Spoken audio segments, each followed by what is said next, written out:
Hello, everyone, and welcome back to traditional Sunday community chat, big community chatter, fundraising stream, and of course, a news summary from Moscow program.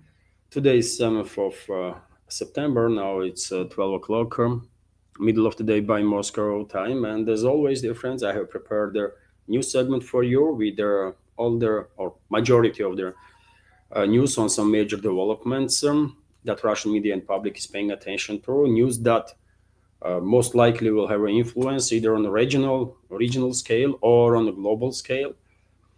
And after the news segment, I will join community a chatter, and I will take my time. It's a big community chat today, so I will take time to go fairly through comments, and I will try my best to be informative in my comments, in my answers to your questions, uh, if they are directed to me. Uh, if you want to participate in this donation stream financially to support my work, you can do it through several means. You can donate through PayPal platform or Boosty platforms. By the way, links are on this video in the description box and in the pinned comment. And if there is any donations during the stream, before uh, I will highlight basically donation. And also, you can subscribe to my Patreon right now during this stream, dear friends. That's also a great support, of course. And I do have on Patreon and my Boosty pages extra content on regular basis. Yesterday, I published second news update, as many of you know, walk and talk type. And the version for Patreon and Boosty was a little longer because at some parts in the central Moscow, there was some street musicians were playing music. I filmed that, and of course, I could not put that apart into a news segment on YouTube and Rumble.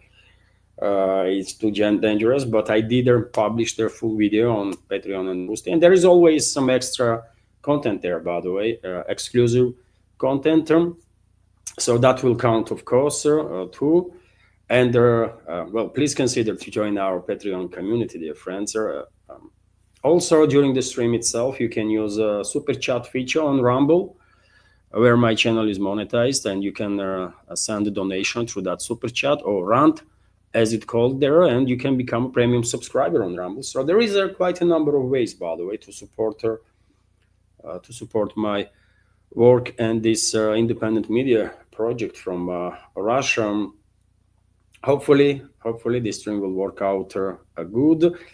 And okay, that's been said, let's go through some news. I will just add, dear friends, that please, if you have a question to me, use capital letters, if you can, capital Q at least, so that it will make it a little easier to spot the question or the comment that you want me to react on. And okay, that's been said, let's go through some news now. And first of all, I give you this report from RIA Novosti that according to Russian Defense Ministry, overnight, air defense systems on duty intercepted 69 drones that was launched by Western-backed terrorist regime of Zelensky to strike deep into Russian territory. They launched these drones with assistance of NATO countries, of course, US and UK, first of all, that are providing flight path and the targeting data, always during these long-range strikes. And I can give you some details on that. 21 drones were intercepted over the Krasnodar region, southern Russia, 13 drones over the Voronezh region, 10 drones over the Belgorod region, 7 over the Astrakhan region, 6 over Volgograd region, 4 over waters of the Azov Sea, 3 in Rostov region, 2 over the Bryansk region, 1 each over the Kursk and Ryazan regions. Majority of drones were directed towards the southern regions of Russia. As you can see, there are no reports at this point about significant damage on the ground or casualties. If any update on that during the day, I will share additional information on my Telegram and Twitter X pages. Also, dear friends, when it comes to terrorist activity of this Western-backed regime in Kiev, well, yesterday they struck Zaporizhzhia nuclear power plant once again. And report is that Ukrainian drones strike training center of the Zaporizhzhia NPP, a press service of the nuclear power plant, reported on its Telegram channel. Ukrainian armed forces attacked Zaporizhzhia NPP training center using drones. The strike hit the roof of the building G. This center is unique. It houses the world's only full-scale reactor whole simulation, which is critical for personnel training. The statement said it's a training center there, so there was no radiation leak or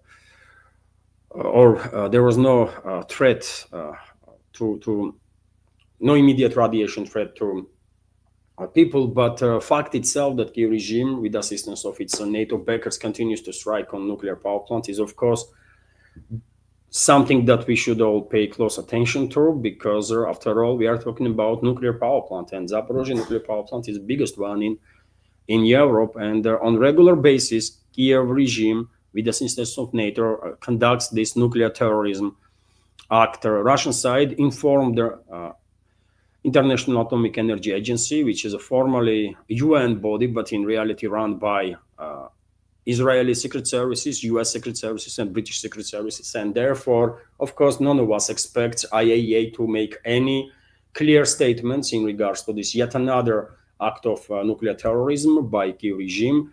They always ignore these terrorist attacks by Kiev regime's forces, and this time not going to be any difference. The only question I have personally, why Russia is still part of this organization, so-called organization, by the way, in reality tool of enemies of Russia that IAEA actually is right now, and all the other, by the way, so-called international organizations that are based in the West, all of them being infiltrated by Western secret services, and none of them can be trusted, period.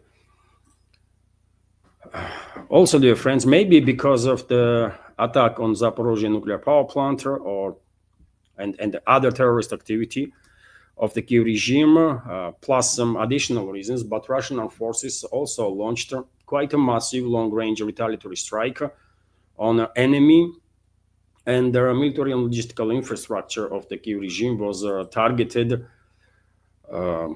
in number of directions. But before I give you some details on that, dear friends, let me point out your attention to this yet another terrorist attack of Kiev regime on energy infrastructure that is vital for EU members, EU and NATO members, by the way. That is, to be more precise, Slovakia and Hungary. Not long before I start this stream, a number of sources reported that at nighttime, as a result of, and this is officially not confirmed information yet, by the way, and that's why I said that officially we don't have no information about casualties or damage as a result of night strikes by Kiev regime. But nevertheless, number of independent sources are reporting that at night, Kiev regime yet again launched strike on the Druzhba oil pipeline, and the pipeline was damaged.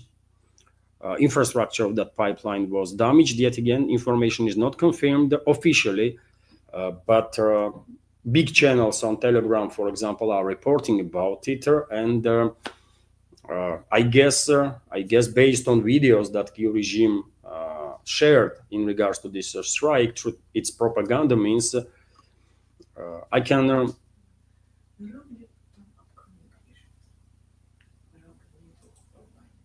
Wow, I've been just told that on Rumble there is no live stream. Really? Let me check right now, dear friends. My apologies. My apologies. I don't get it. It should be a stream on Rumble.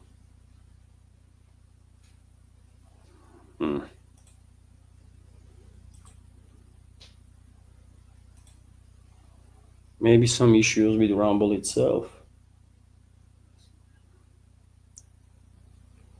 Dear friends, my apologies. Let me try to work out this issue.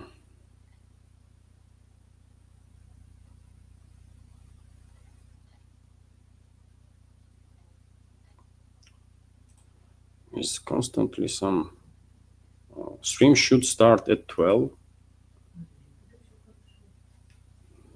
p.m. today.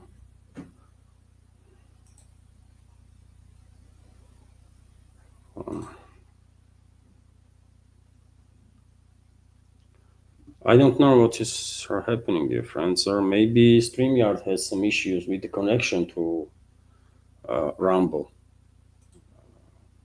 I don't know.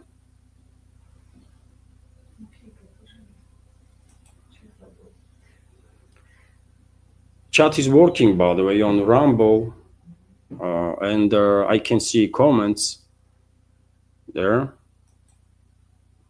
But I guess Rumble itself has some issues. This is very unfortunate.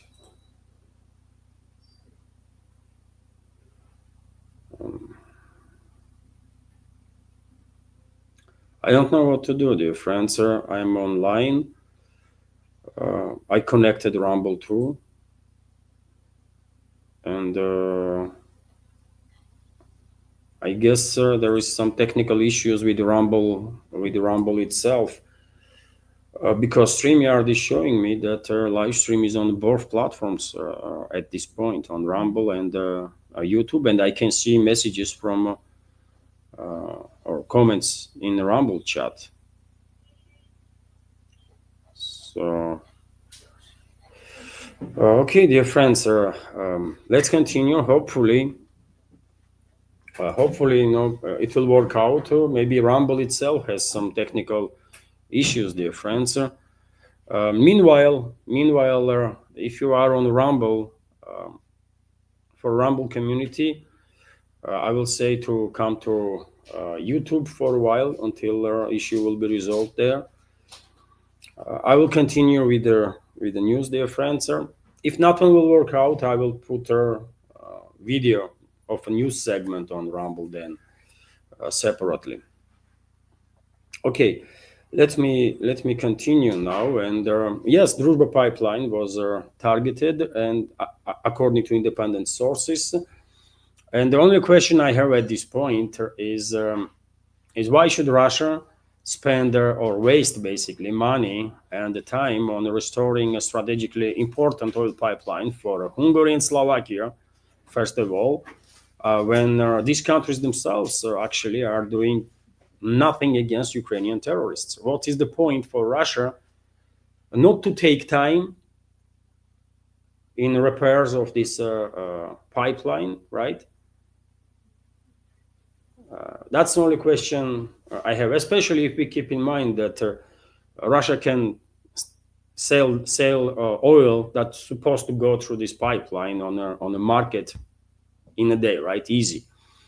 And there are a lot of companies, energy companies in this world that would buy any volume of oil from Russia without hesitation. So it's up to Budapest and Bratislava nowadays, I think, to get more proactive, right? To secure their economy, to secure their energy supplies, right? Because it's clearly Kiev regime is operating not alone. This is an operation of London, right?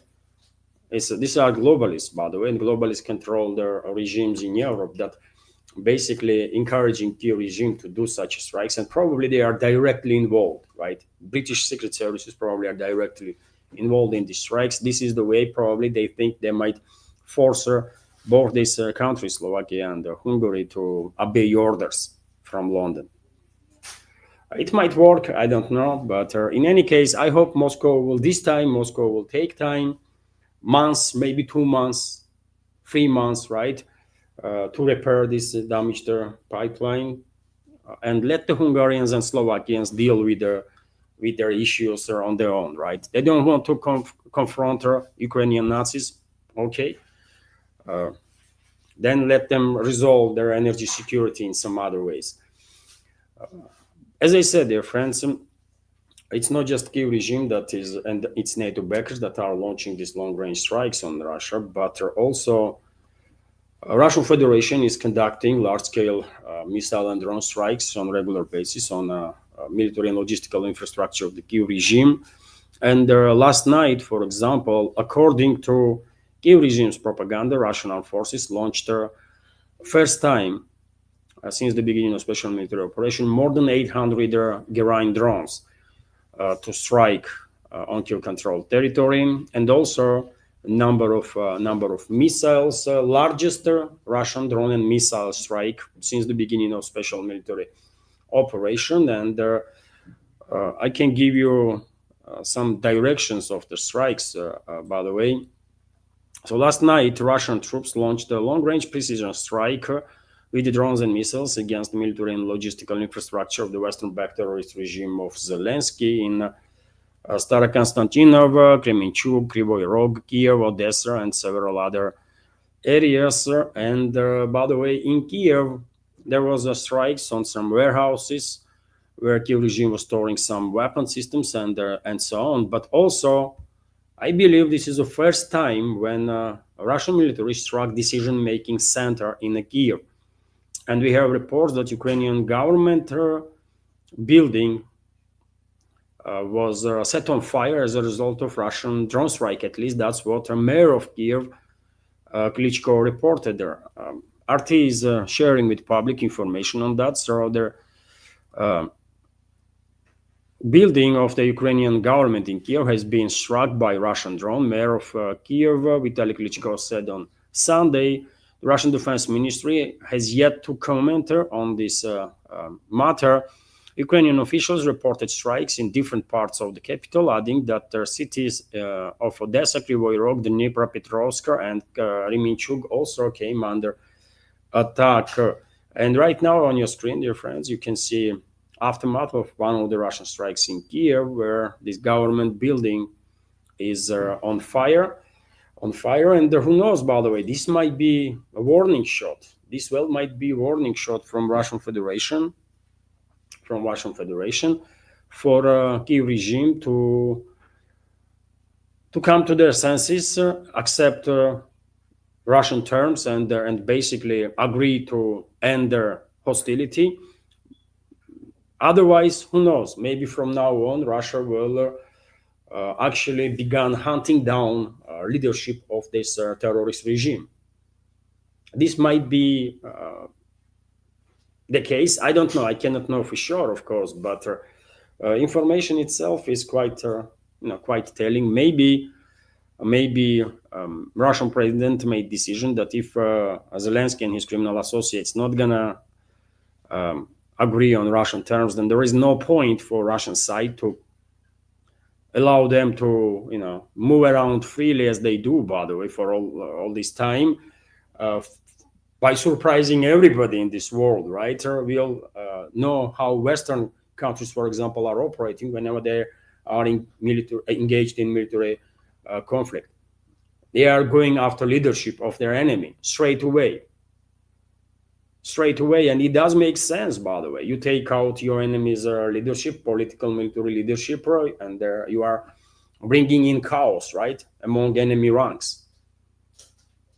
So decapitation strike definitely makes sense, and whole world was surprised that Russian Russian side was operating differently. There was not even attempt, by the way, to take out the leadership of this Western-backed terrorist regime, and things might change. Things might change after this strike if Kiev regime will not take this warning seriously. Let's see. Also, TASS news agency is reporting that according to Russian Defense Ministry, during the previous 24 hours, Kiev regime's forces lost more than 1,300 military personnel all along the front line. I can give you some details on that. Enemy lost over 155 troops in the area of operation of Russia's battle group North. Up to 240 troops of enemy was neutralized in area of operation of battle group West. Over 200 troops in zone of operation of battle group South, and there are up to 465 troops in the area of operations of battle group Center, more than 210 troops in the area of operation of battle group Easter, and up to 70 troops in the area of responsibility of battle group Dnieper.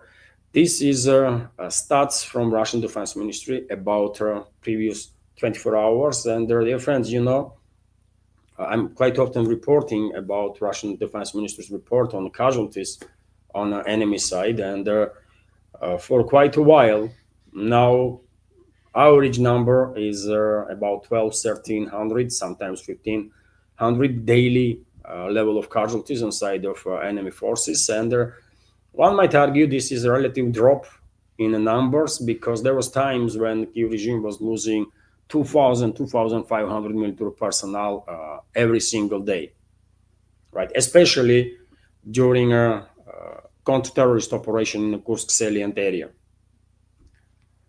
And in that direction, by the way, if I remember correctly, Kiev regime, as a result of incursion into Russian territory, lost more than 70,000 troops. Vzгляд newspaper is reporting that Ukrainian armed forces retreated in mass from Konstantinovka area due to a lack of personnel.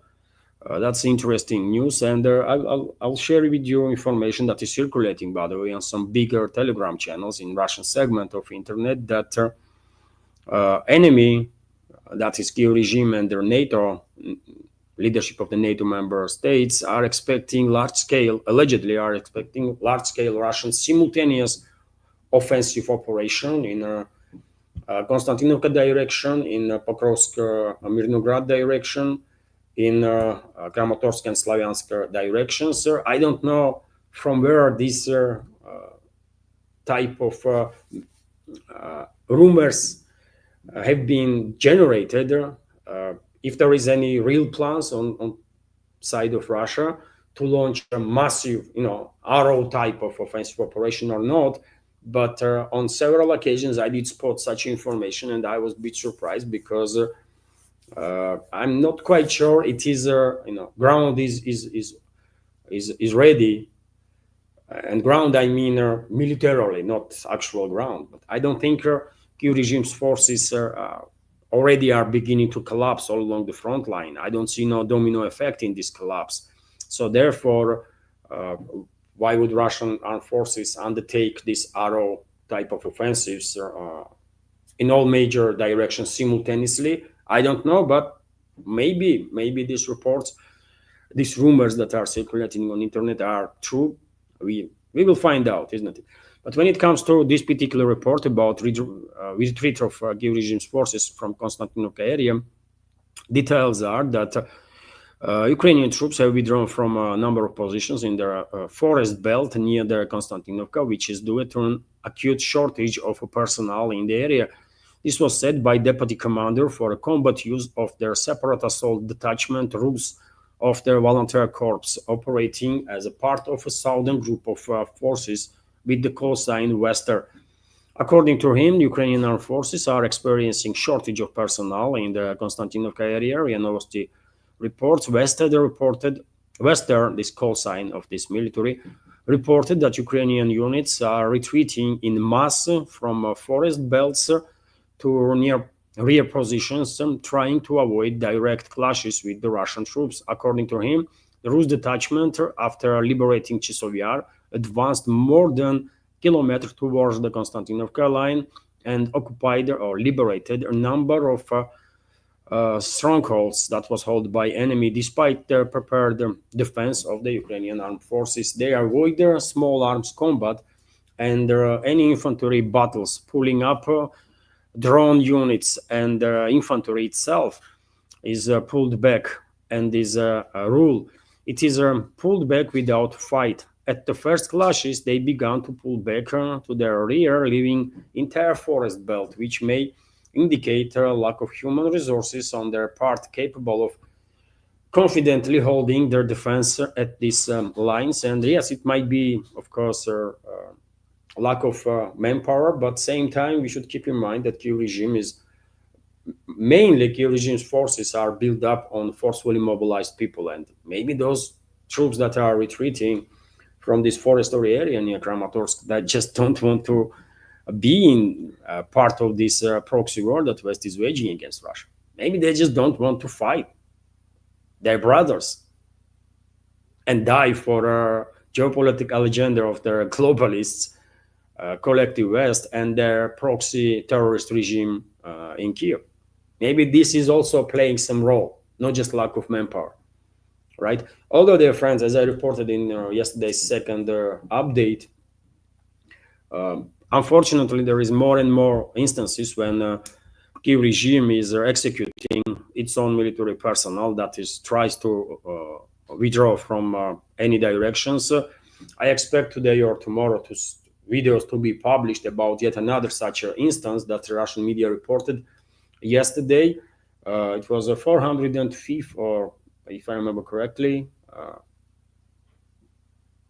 brigade or unit of Kiev regime's forces, command of which made decision to launch drones against their own retreating personnel, and they killed them. And based on Russian reports, I'm assuming that there was Russian drones in the area monitoring the situation, and I'm quite sure they depicted this instance when these Ukrainian militaries were targeted by Ukrainian forces.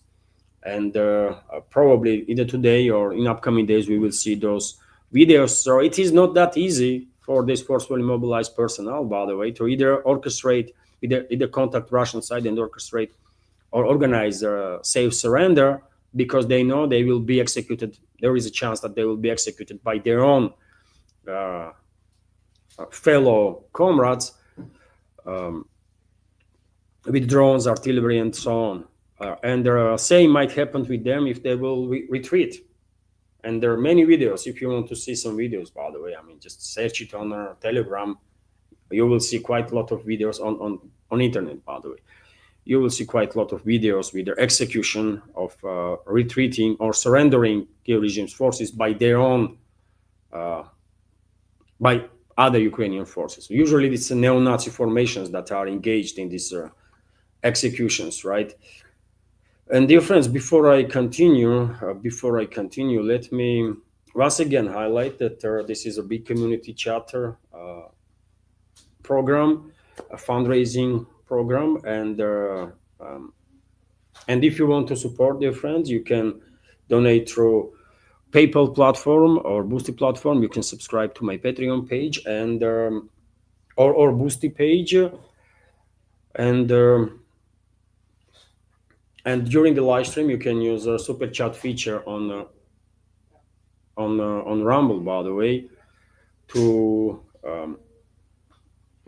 donate. And also, you can become a premium subscriber. All the links are on this video in description box and in the pinned comment. Okay, that's been said, dear friends. For now, there is a $5 donation on Rumble from D Modus Qatar. I will highlight this donation again after news segment, and that's about it. Hopefully,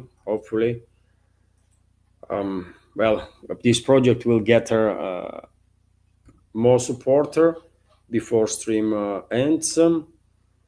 Let's see. By the way, now I will continue with some other news. Sorry if I'm a bit chaotic today, but it's a Sunday, isn't it?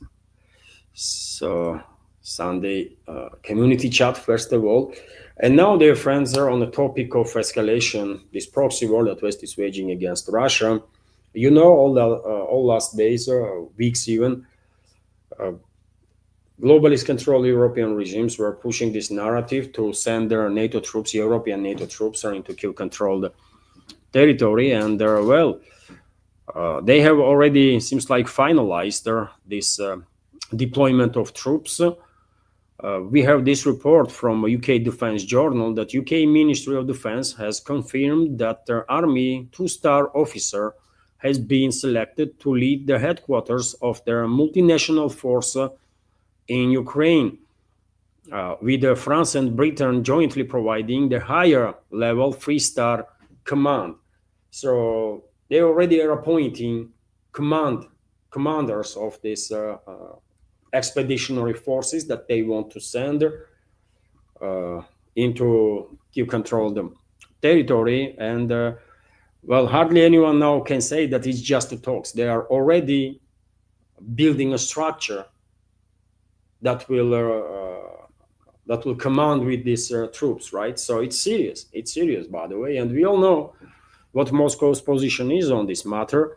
Russian president, a number of other high-ranking officials, directly and very clearly said that deployment of NATO troops on Kiev-controlled territory is unacceptable, and if NATO countries will send their troops anyways, despite Moscow's position, then the Russian troops will treat them as a combatants.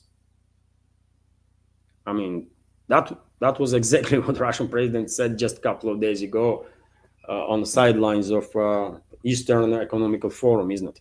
He said it directly that these NATO troops will be legit target if they will end up in Kiev-controlled territory. And so I don't know why I don't see massive demonstrations either in UK, by the way, or in France to deter the freaking regimes there from escalating with Russia on such a scale.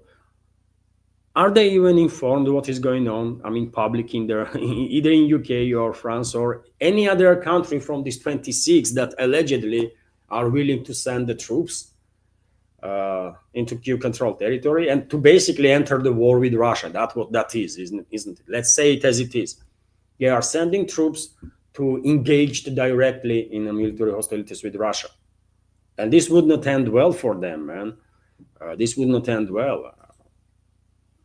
And on top of what we already know, dear friends, we have more reports that it's not just militaries of NATO or European NATO countries that are preparing for deployment of Kiev-controlled territory, but also medical facilities in Europe are preparing. In France, by the way, medical facilities have been given order to prepare to receive high number of casualties, and also German medical facilities are receiving similar order. Yesterday on my Telegram and Twitter X page, also in the second update, by the way, in that walk and talk video that I published late evening, I spoke about statements of Berlin lawmaker Alexander King, who stated basically that their leadership in Germany wants hospitals to be ready to support at least 100 casualties per day.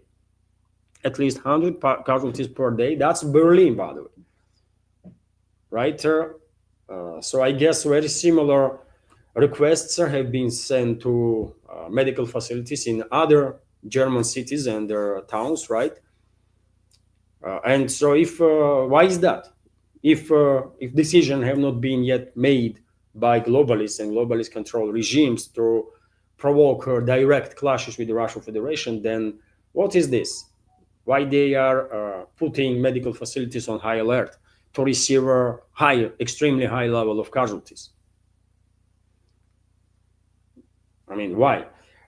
Today I saw one explanation, by the way, that was generated in the West, that, well, these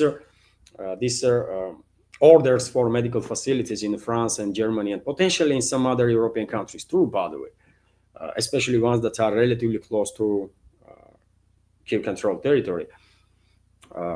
I saw this false narrative that, well, they are issuing these orders to medical facilities as a sort of a countermeasure against Russia-Belarusian Zapad 2025 military exercises. I mean, really? We have to buy that nonsense? Come on, man. These exercises are taking place on year-on-year base, by the way, for how long now? And I have not seen any reports last year, for example, or year before, right, that European medical facilities were put on high alert to receive extreme number of casualties. So this explanation from the West will not work. They clearly are preparing for a war with Russia. They are clearly preparing for a next phase of escalation with the Russian Federation, and they know they're going to have a casualties, right? Once they will deploy their troops, they're going to suffer tremendous casualties. And also, by the way, I said in my previous updates numerous times that based on my understanding of the situation, based on my reading of the big picture, I expect unprecedented scale of escalation to be initiated by the collective West countries in upcoming days or maybe weeks, in near future. Basically, everything is indicating that, and I think here in Russia we should expect simultaneous long range, massive long range drone and missile strikes, together with deployment of NATO troops into Kiev controlled territory. Maybe those strikes will happen even earlier. Simultaneously with those long range massive strikes with missiles and drones, NATO countries will, of course, use their assets on Russian territory to orchestrate large scale sabotage operations, terrorist attacks, to create chaos. And to add more chaos to the situation, they will, of course, use their secret services and their hacking groups to orchestrate large scale cyber attacks on Russian Federation. And all this stuff is going to happen simultaneously, and they might even try to at least to conduct a decapitation strike against Russian military and political leadership, because that's what West always does. They are always going after political and military leadership of the country that they are fighting, right? And Israel learned that from them, from Westerners, right?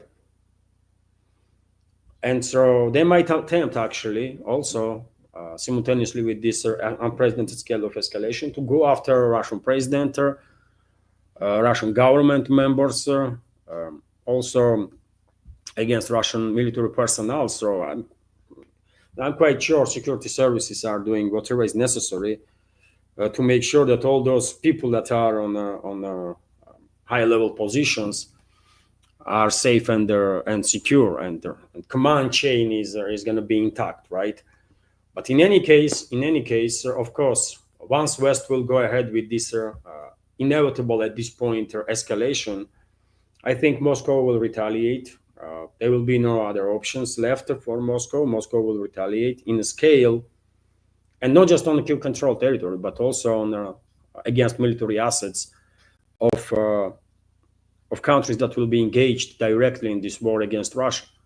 And that means, if I am correct, then Russian militaries will strike France, Germany, UK, on their territory, by the way, on their territory. Russia will take out military assets, legit military assets on territories of these countries. Potentially, Russia may take action against US military assets too. It all depends on the level of US's direct involvement in this incoming, I think, unprecedented scale of escalation. Some experts, by the way, still are doubting that US will be or is directly engaged in this in preparations of this escalation, and will be leading the charge. Me personally, on a different, I have different opinion. I think U.S. Leadership is just messing around Russia. They are engaged. Trump, Witkov, and all the others are engaged in deception operation, as they were doing with Iran, and therefore I think U.S. will lead this assault on Russia. So if that is going to be the case, I guess Russian militaries will retaliate on U.S. military assets too. And then globalists, neocons, and all the rest who is engaged in pulling the strings in the Western world, who actually is in charge there, they will have, as I said before, two simple choices to make. Either they are recognizing what is happening, either they are facing the reality, acknowledging that they lost this proxy war against Russia and are capitulating before Russia, or they are further escalating, and in that case, we all know what is going to happen. I think they will de-escalate. I think they are not suicidal, these so-called elites in the West, and once Russia will take stronger retaliatory measures, I think they will realize that their situation went way too far, and they will begin de-escalating, and basically they will agree on capitulation. They have no choice, by the way. They should do it right now. But if it is necessary for Russia to force them to capitulate, then that's what Russia will do. But yet again, this is a war that was started by the collective West against Russia, war that Russia will finish on Russian terms. Everyone should understand this,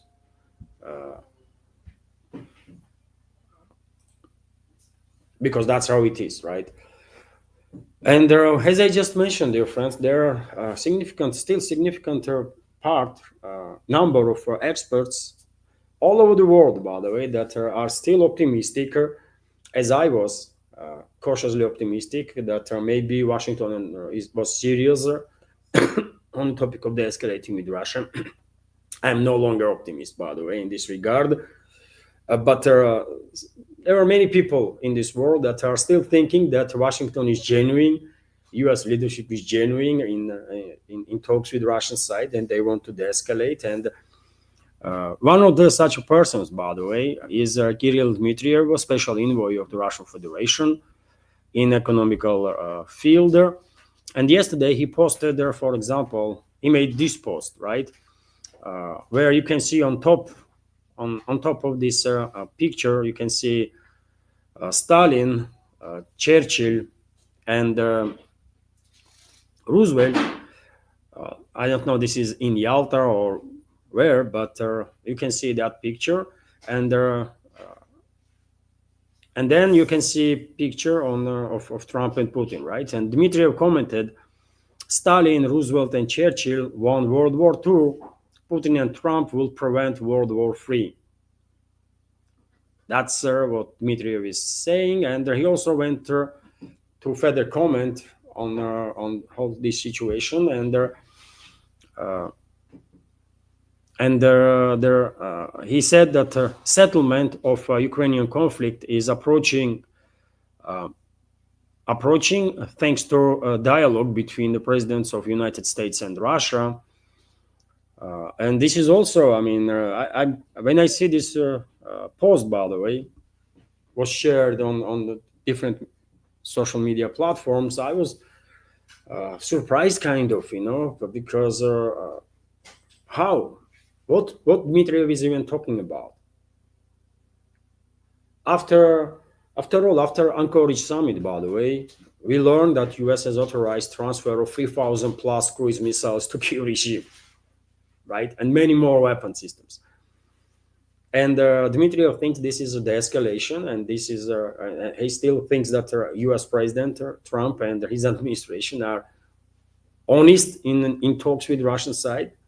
I mean, seriously. He knows perfectly well, and we all know perfectly well, that if Washington wanted, then they could shut down all these talks in Europe about deployment of NATO troops into Ukraine long time ago, but they did not. Washington did not end this provocative narrative of the globalists and globalist control regimes in Europe. Why? Why they did not stop globalists? Why they did not influence London, Paris, Berlin? If they are genuine about the escalation and finding a long-lasting peace. They are not genuine, by the way. They are engaged in a deception operation. Trump and Witkoff and all the others are engaged in a deception operation against Russia. They are trying to fool Russian leadership, fool Russia, right?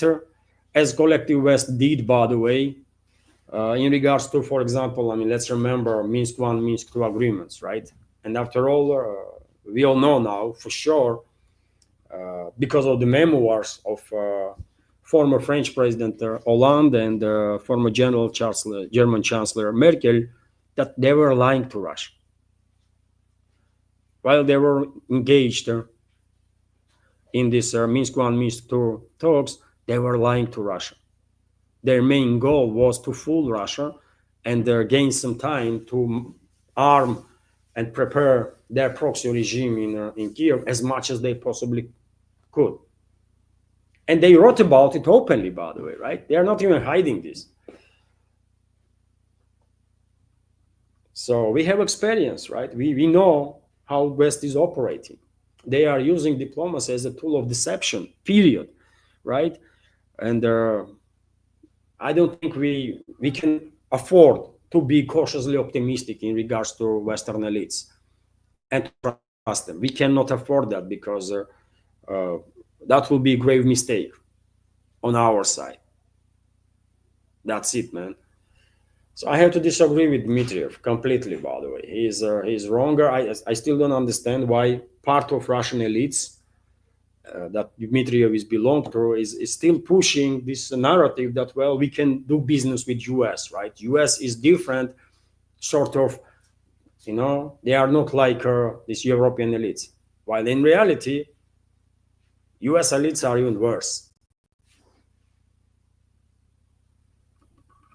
So I don't know, man. I don't know what is going on here, but this type of comments, and it's not just Dmitriev, by the way. I mean, this attitude, this lately we are clearly seeing this change of attitude towards the US, towards the positivity, right? And I don't like that.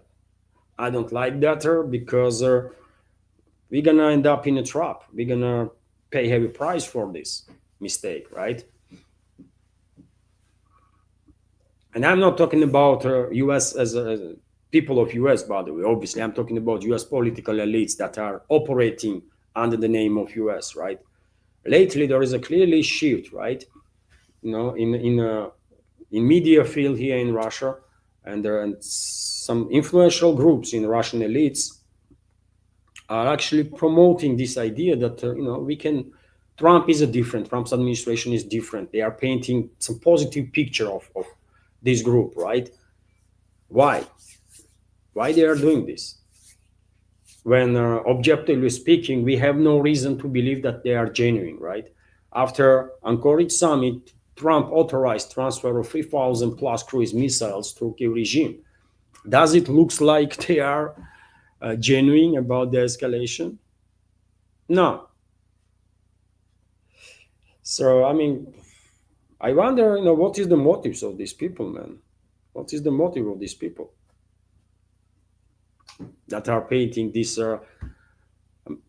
picture, that positive picture about current administration of US? It's a mistake, man. It's a mistake. Meanwhile, when it comes to all sorts of false narratives that West is generating, by the way, yesterday in the second update, I mentioned that another new fake narrative is that Ukraine is now becoming a big investor, by the way, in Europe, right? In European economies. And they are building factories in Denmark and manufacturing plants in UK and elsewhere to produce weapon systems, right? And in reality, by the way, of course, this is all fake news. It's already existing manufacturing plants or plants that gonna be built there by British money, by Danish money, by money of other countries, right? And some facilities might be temporarily designated as a Ukrainian ones, so that London or any other capital in the West will sort of have in their sick mind, their plausible deniability in their hands that, well, these drones or missiles that were manufactured either in UK or uh, any other country are not theirs, but it's a Ukrainian, which is crazy, isn't it? If something is made in UK, it's a UK made, period, right? It does not matter to whom that factory on the paper formally belongs. It's UK made. But anyways, man, there are reports, by the way, that company Ukrspets Systems allegedly will made an announcement that about implementation of the investment program for 200 million pounds in Eastern England, aimed at constructing 11,000 square meter factory in Mildenhall and the testing ground in Elmset. As a part of a project, up to 500 jobs will be created there in the region, and the recruitment of employees from the UK will begin at the end of this year. Drone production is planned to start in early 2026. So it's all fake news, by the way.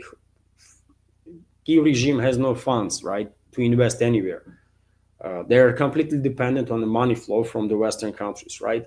And this is yet another false narrative, by the way, that they're gonna use to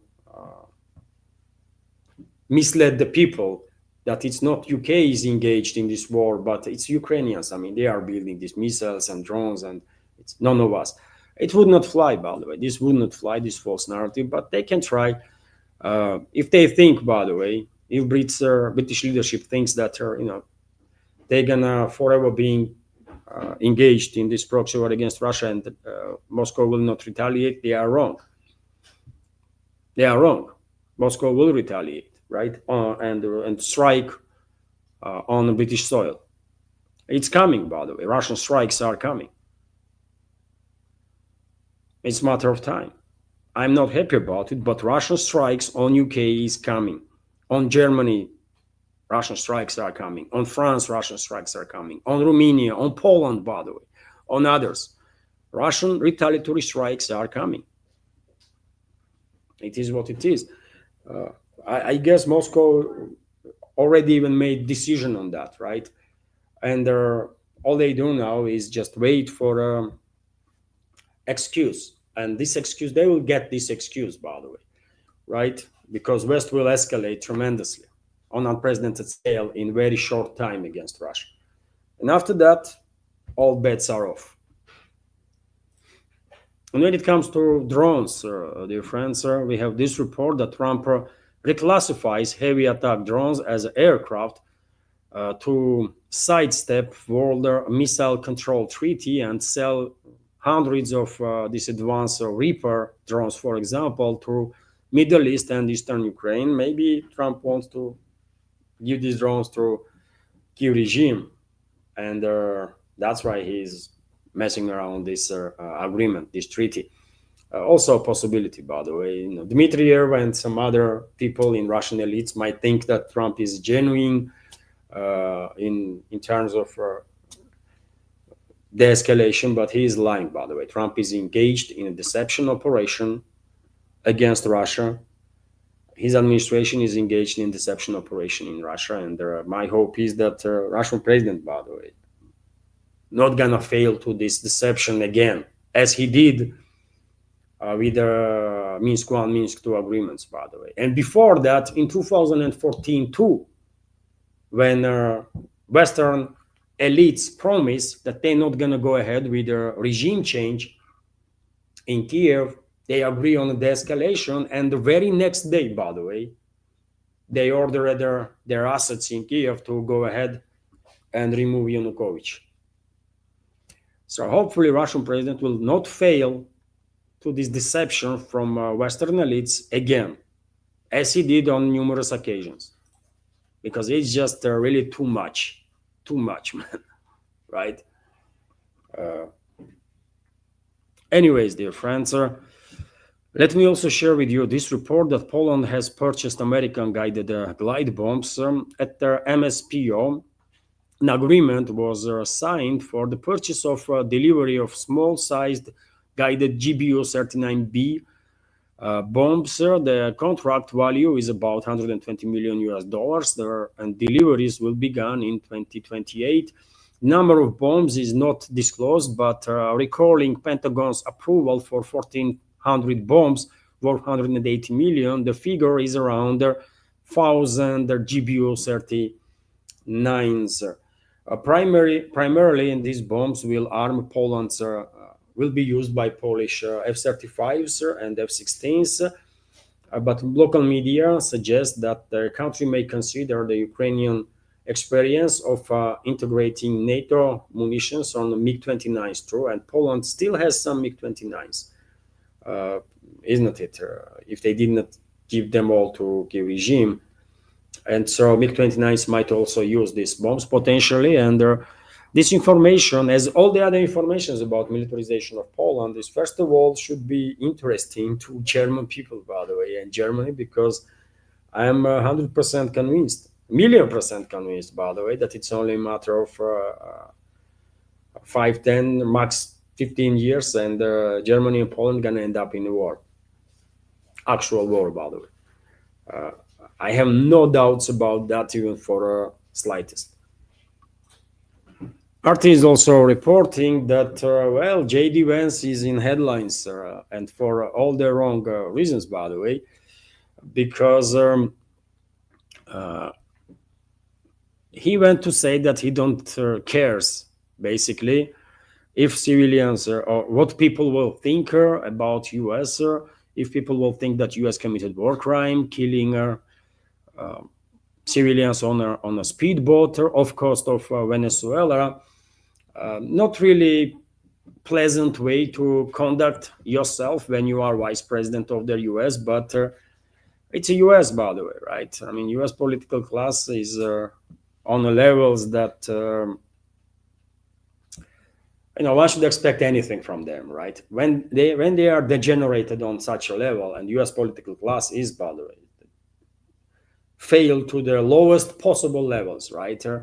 Whole political class, all of it. You know, in that particular situation, one should expect literally anything from these people that are formally at least in charge there in Washington, right? And well, let me give you what RT is writing about it. U.S. Vice President J.D. Vance has bluntly rejected accusations that missile strike on a boat carrying alleged Venezuela-linked cartel members amounted to a war crime. I mean, really, where is the evidence that those people were not partying on the boat and were actually cartel members? And even if they are cartel members, by the way, right? Even if they were cartel members, which is highly unlikely, because since when cartels are sending entire freaking delegations on speedboats while transporting drugs? I mean, since then they began operating that way. It's nonsense, right? It's just nonsense. Usually on those boats there are either one person or two-person, right? That's it. And we have seen numerous videos when such boats were detained, and it's always one or two persons there. No, not freaking delegations. So killing civilians, by the way, is a crime. It's a war crime, right? Intentionally killing civilians is a war crime, and even if those people on the board had any connection with the cartels, they are criminals, right? And criminals are judged by court, not by U.S. president or U.S. vice president, not by head of Pentagon. Decisions about fate of the criminals are in hands of judges, right? You cannot go around and start killing people just because you think they are criminals. I mean, really? Where is the evidences? I mean, did US provide anybody with a single evidence that on that freaking boat there were actually members of the narco cartel, and they were carrying drugs or whatever? Where is the evidences? And even if they had the evidences, by the way, where is the due process? So it was a war crime. I mean, everyone agrees on that. It was a crime that US committed, by the way, either way. On Tuesday, on Thursday or Tuesday, that was on Tuesday, the US destroyed what President Donald Trump described as a drug-carrying boat in international waters in southern Caribbean, killing 11 people on board. Trump claimed the vessel was tied to a Tren de Aragua cartel, which he has designated as a terrorist organization. Venezuelan officials dismissed the footage as a fabrication, and well, there is a wave of criticism of Washington, by the way, from inside the US and from outside of US, because no one really wants this attitude, this approach to be normalized when countries are just killing people left and right, and are providing no evidence that these killed individuals were endangering anybody or without any due process. It's just not okay. And well, look this screenshot there, friends.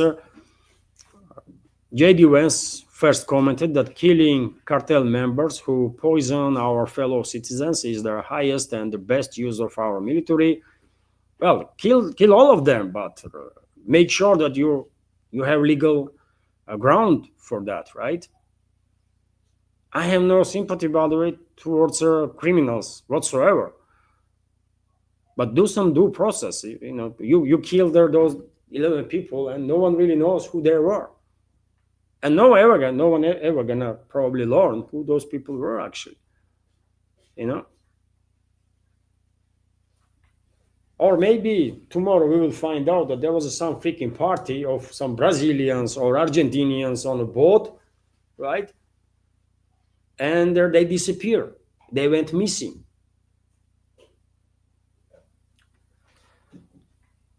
And then someone, by the way, on Twitter X commented, killing the civilians on another nation, civilians of another nation, who are killing citizens of another nation who are civilians without any due process is called a war crime.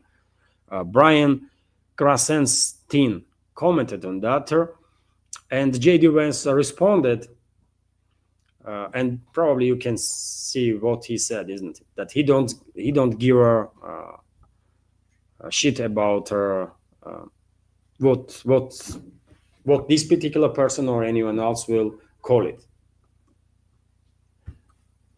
I mean, is this a normal response, by the way, of a vice president, you think? No, man, where is the culture, man? Where are these people grown up? Do they have mothers and fathers under? Do they have families? Do they have any level of culture, for God's sake? Are they all complete morons? In private, they can talk any way they want, but in public, they are freaking high-ranking officials. They cannot talk like that. They just cannot, man. But tell this to JD Vance and all of them, but they're all the same, isn't it? Freaking morons, man. And dear friends, yesterday, I promised that I will show you Venezuelan fighter jets doing flyby U.S. military vessel. Yesterday, I struggled to find the video during the stream, and I can show you that video right now.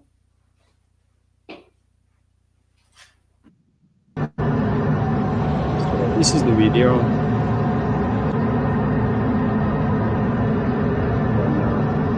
Venezuelan planes in a quite close range, by the way, are doing this flyover U.S. military vessel, and already twice Venezuelan Air Force conducted such a flyby, even though Trump ordered its generals to shut down these Venezuelan planes if they find these flybys dangerous or something, and the U.S. militaries might actually try to intercept these Venezuelan planes that are not really doing anything wrong. By the way, it's international waters. They can fly anywhere they want, right? U.S. have a right to have vessels in the area, in international waters, without asking anybody. And Venezuela also has a right to have its planes patrolling or monitoring the situation in international waters. And Nathan Dunning right now asked question: are they F-16s? Yes, Nathan. Venezuela operates with quite a range of planes.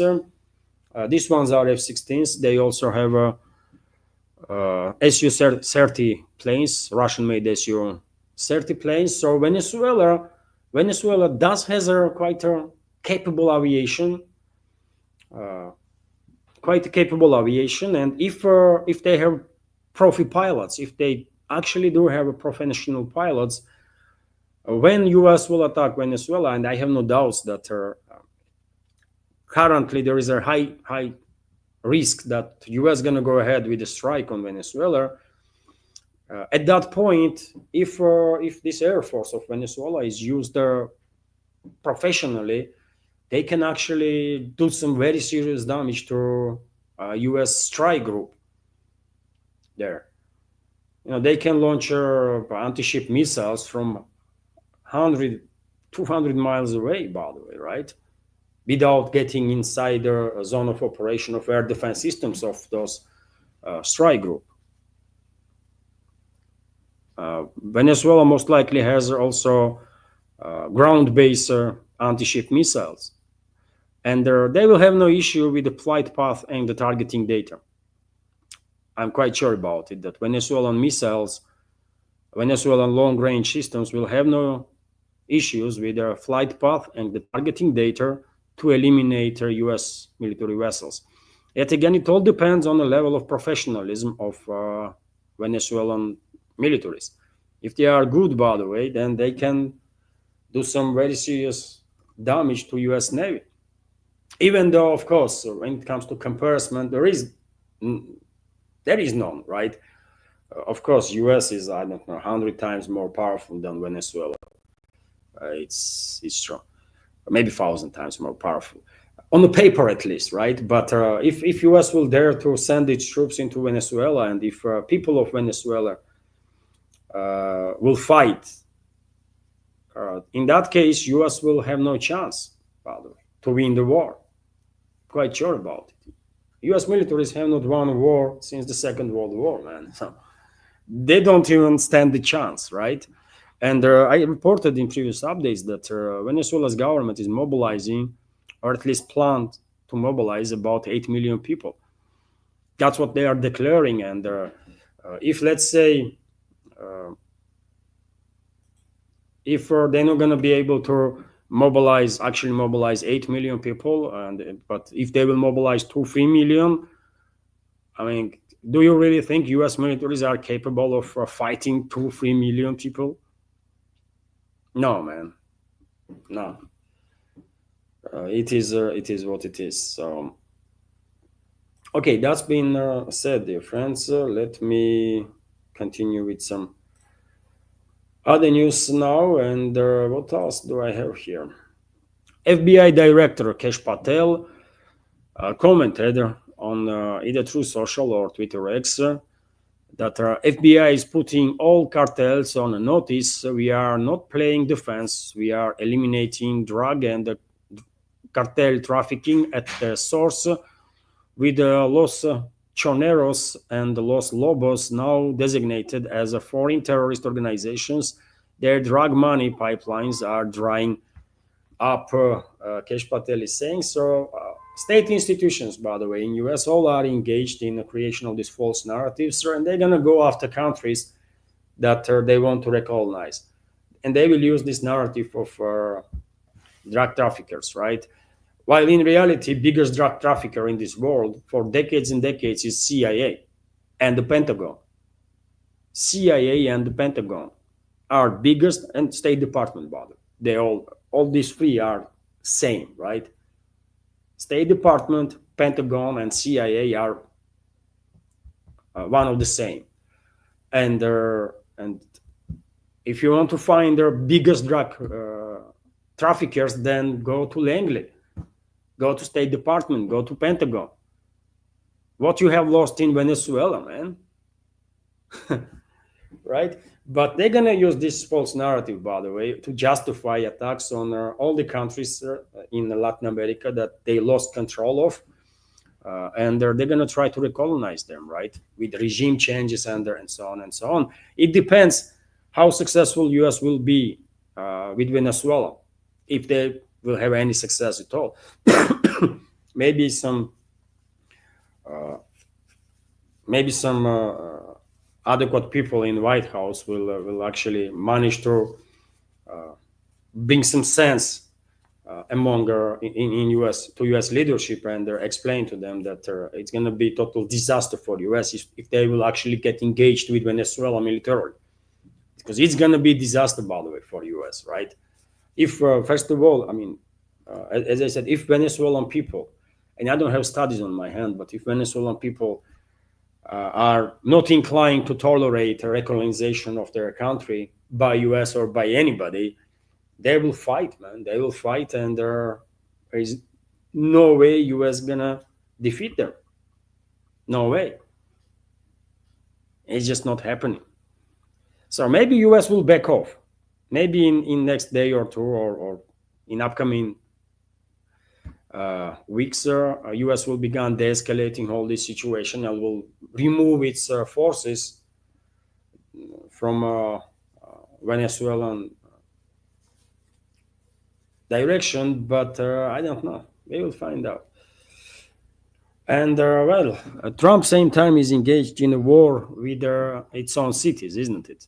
Simultaneously. Yesterday he posted this picture, by the way, and commented, "I love the smell of deportations in the morning. Chicago about to find out why it's called the Department of War." That's what Trump said, by the way. I mean, this is insane, isn't it? And he's putting paint there. He's like this tough guy. There's helicopters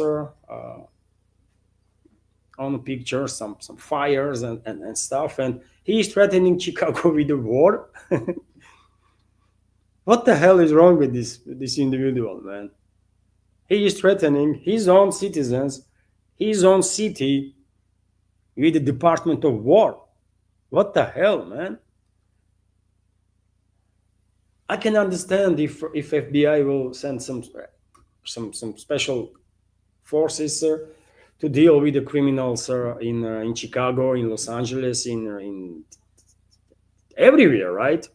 Let their police, let the law enforcement agencies deal with the criminals. But to deploy militaries, by the way, it's never a good idea, man, because they are not trained to deal with the situation, right? There is a ways to do this stuff properly, right? Because I'm quite sure majority of people in US supports idea of fighting crime. Of course, majority most likely supports that. How else, right? But uh, why Trump is behaving this badly, man, and actually generating negative attitude in the public, not just worldwide, but I'm quite sure in US itself, even his supporters probably are not happy with this kind of posts that he makes. I mean, why? I don't know, man. I don't know, man. This is very dangerous times, right? When people like Trump and rest of are formally, at least, I mean, true decision makers, maybe some others, right? And not just maybe, but of course true decision makers are people that are in shadows always. But nevertheless, they have people like Trump and Macron and Starmer and Merz as a front runners, right? As a talking heads, their representatives and why are they, right? These true decision makers are not choosing some more adequate people to represent them. I don't know, but this is clearly not normal, man. I mean, this is not normal. Share your opinion, dear friends. I know among our community are there very many America First people, right? And share your opinion. Do you really like how Trump behaves? I'm quite sure. Now, some might do. I don't know why, but some might do. But majority probably don't, because this is not the way serious individuals should act, especially when you called at least the president of their major one of the major military and economical superpowers. And as I said, there are reaction. There is a action and the reaction, and there are governors all over the US, by the way, are criticizing Trump now, mayors of the cities and so on, calling him all sorts of names, right? For example, Illinois governor Pritzker slams Trump's plan to go to war with Chicago, pledges that Illinois won't be intimidated by wannabe dictator, and this is a milder statement, by the way. Some others are going much far, calling all sorts of names on Trump, and Trump himself created this chaos, isn't it? Why? You have police, you have FBI. Let them do the job. Without any shows. Anyways, another news, dear friends, that Iran's parliament will vote today.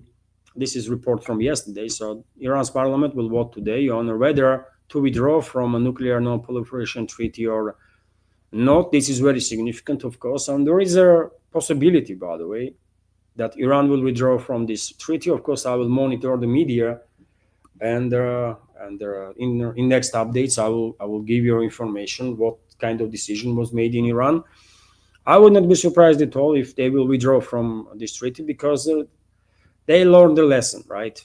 They see how North Korea is doing, and they see where they end up, not having a nuclear weapon. So therefore, I think Iran has every incentive to actually build one now.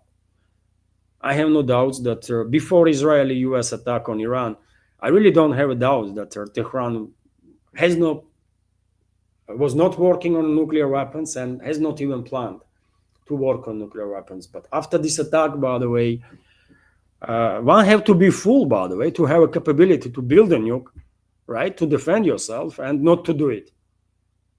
I mean, am I correct, by the way? I mean, you may have whatever attitude towards modern Iran, but if you were on their position, what would you do? When you have example of North Korea that no one is attacking because they have nukes, and then you have Iran, by the way, that was not planning to build these freaking nukes, right? And was attacked. Iran was a member of a non-proliferation treaty. IAEA experts were working in Iran, by the way, were present in Iran's nuclear facilities, and still Iran gets attacked, right? If they had the nuclear weapons, do you think Israel would dare to attack Iran, or US for that matter? I don't know. I don't think so. So probably if you were in charge there in Iran, you will say, you know what, I did not wanted this to happen, right? I don't think building the nukes is a best way forward, but we don't really have a choice now. Yes, other countries gonna follow. They're gonna try to build the nukes too after us. That will make region much less safer. But nevertheless, either we are building these freaking nukes now, or we're gonna get attacked again tomorrow. So is there any other choice? No, there is not. So therefore, I think they have to build nukes now, man. They don't have a choice. If Israel and US acted differently, then Iran would not build their nuke, because, as I said, it will not make a region any more safer. Exactly opposite, right? Because Turkey will begin work on nukes straight away. Probably Turkey already has some secretive plans, right, on military nuclear program. Saudi Arabia will most likely try to get its hands on the nukes, right? Maybe some others. And overall, the region would not be any safer as a result. But right now, Iran has to deal with the risks that they are facing, right? And to minimize these risks, they need nukes. They just need nukes. That's it. Also, interesting report, dear friends. And by the way, because of this reality, there is a higher risk, I think, that Israel may actually further attack Iran together with US, and the globalists, Western ruling class, will once again try to provoke regional war there, because they understand in what position they put Iran. They know perfectly well Iran was not working on nuclear weapons. They try to decapitate the country. They try to provoke regional war, actually. They failed first time around. They're going to try again, right? And the preparations most likely already are underway, because remember, before Israeli-US attack on Iran, a number of weeks before that, there was strange reports that a number of communication cables were damaged in the Red Sea. Remember those stories? And well, we have such reports again. Multiple undersea cables in the Red Sea were mysteriously cut, according to Microsoft. Maybe one of the cables were cables that Microsoft was using, right? So question is, what's going on? What is going on? Is it random stuff, or these cables are cut by Israeli secret services,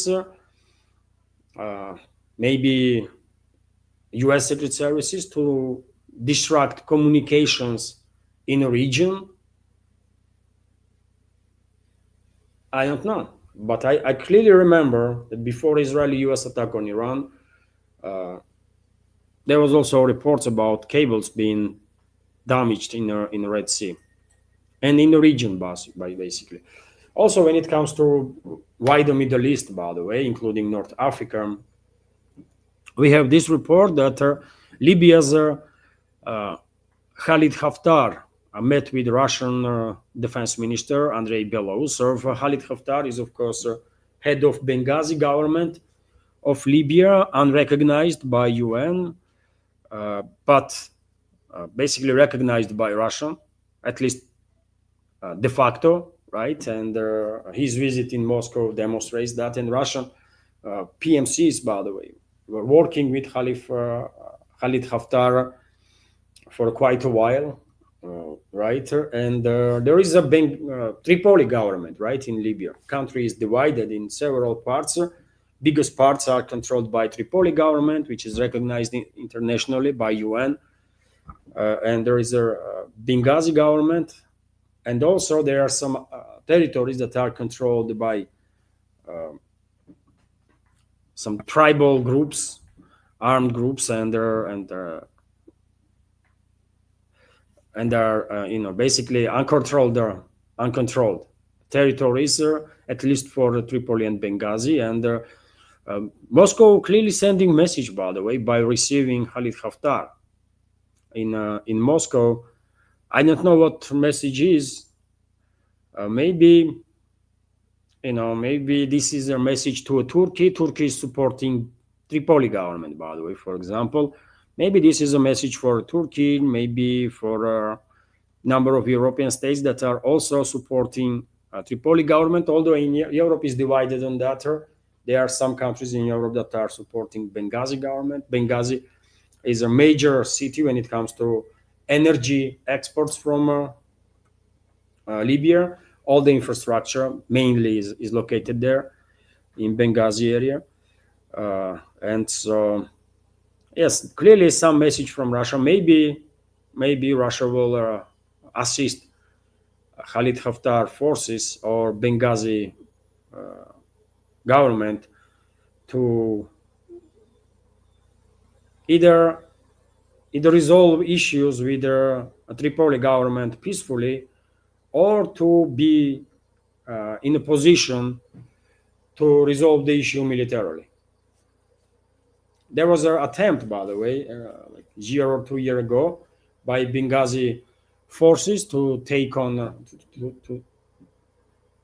to defeat Tripoli government. They failed, right? They took control on some territories. They were on outskirts of Tripoli, actually, but then they were unable to continue this offensive, and this fragile peace was reached between their sides. Things might happen again. Who knows? And Libya is an important country, by the way, of course, for many reasons. And one of the reasons is that they are significant energy exporting country. RT is also reporting that the EU energy chief demands a permanent ban on Russian imports. So the European Union must permanently cut off all Russian energy imports. Commissioner for Energy and Housing, Dan Jorgensen, has declared. I wonder if this Jorgensen has any connection with Norway, by the way, direct or indirect.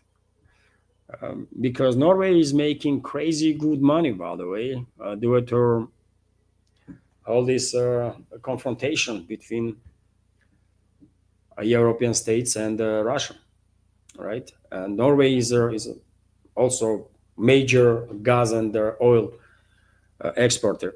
Most of EU countries have halted direct imports of Russian crude and gas under the sanctions over the Ukraine conflict. However, Brussels continues to push for a full phase out of Russian energy by the end of 2027 under its Repower EU roadmap. The plan calls for ending spot gas contracts, suspending new deals, limiting uranium imports, and they're targeting the so-called Russian shadow fleet of oil tankers allegedly used to bypass sanctions. Jorgensen, who has championed the plan for a month, said the bloc must urgently agree on its framework and stick to it even after the Ukraine conflict ends. I mean, that's quite interesting. Even if Ukrainian situation is resolved tomorrow, they won't, by the way, Europeans to suffer, right?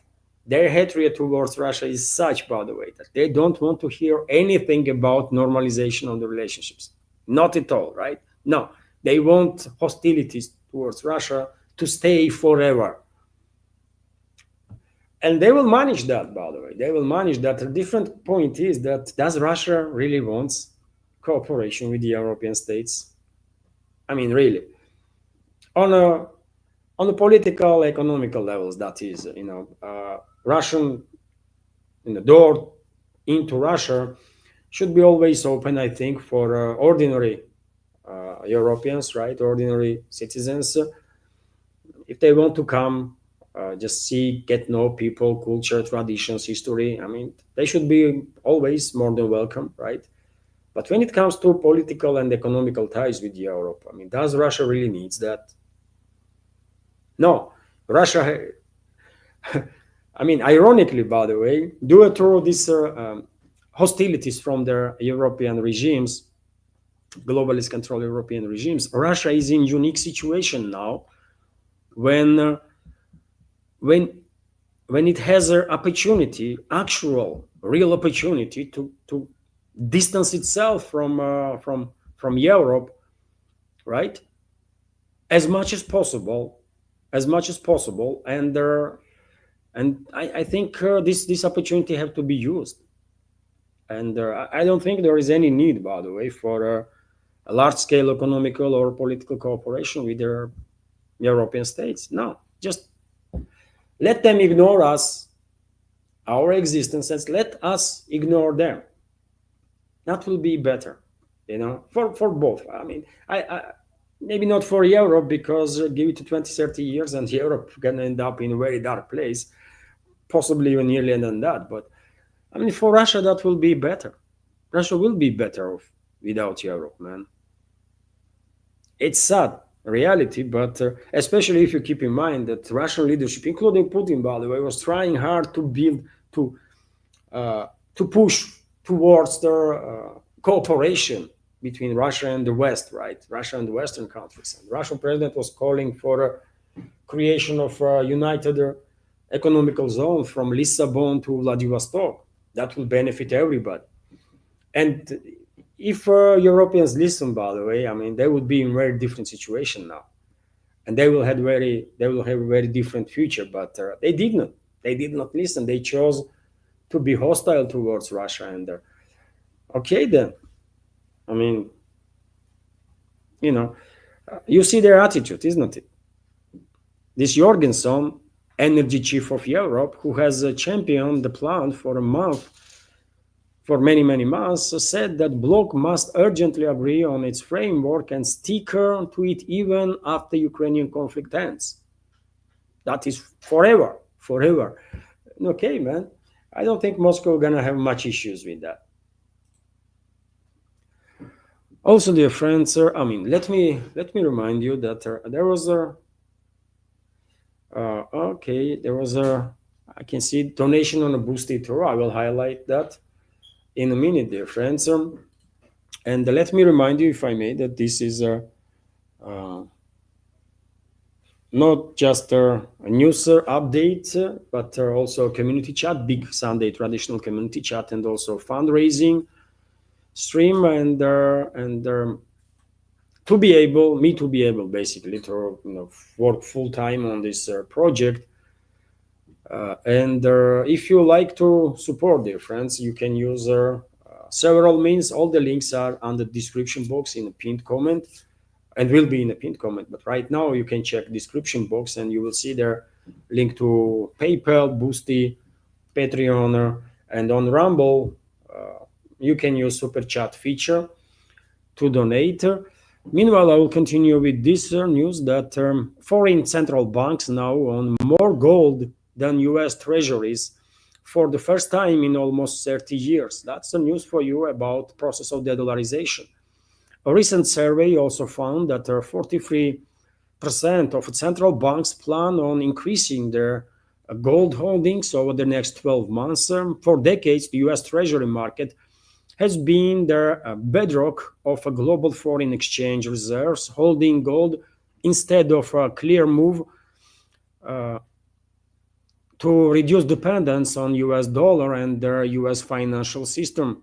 There is also a strong possibility that foreign central banks are increasingly concerned about the long-term health of the US fiscal position. The sources US soaring US national debt and persistent deficits make US treasuries seem riskier. Gold with no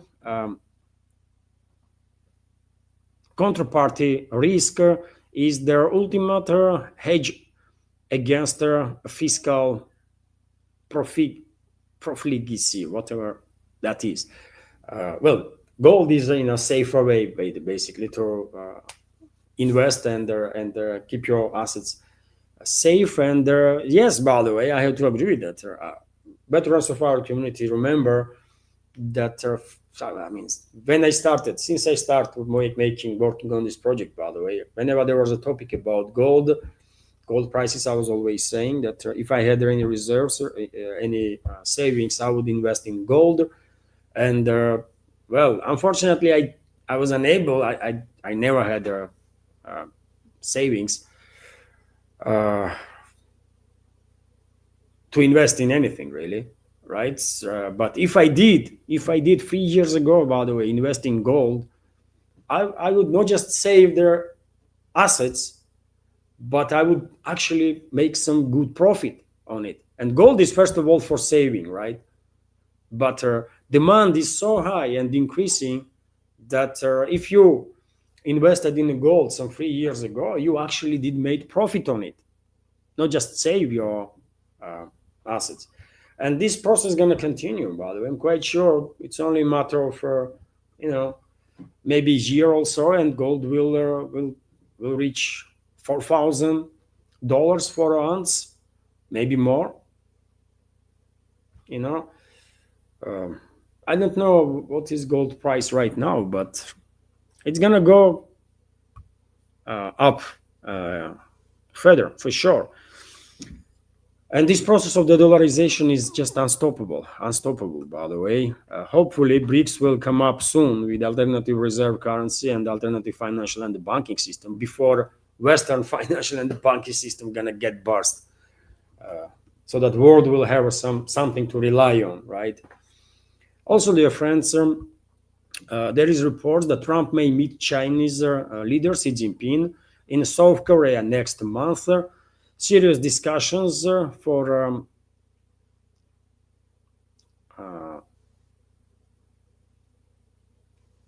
APEC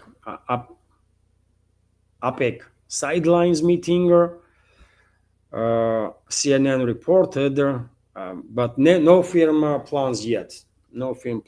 So next month in October, Trump might be in South Korea. Chinese leader probably will be what APEC is, Asia Pacific Economical Summit, or what, or cooperation.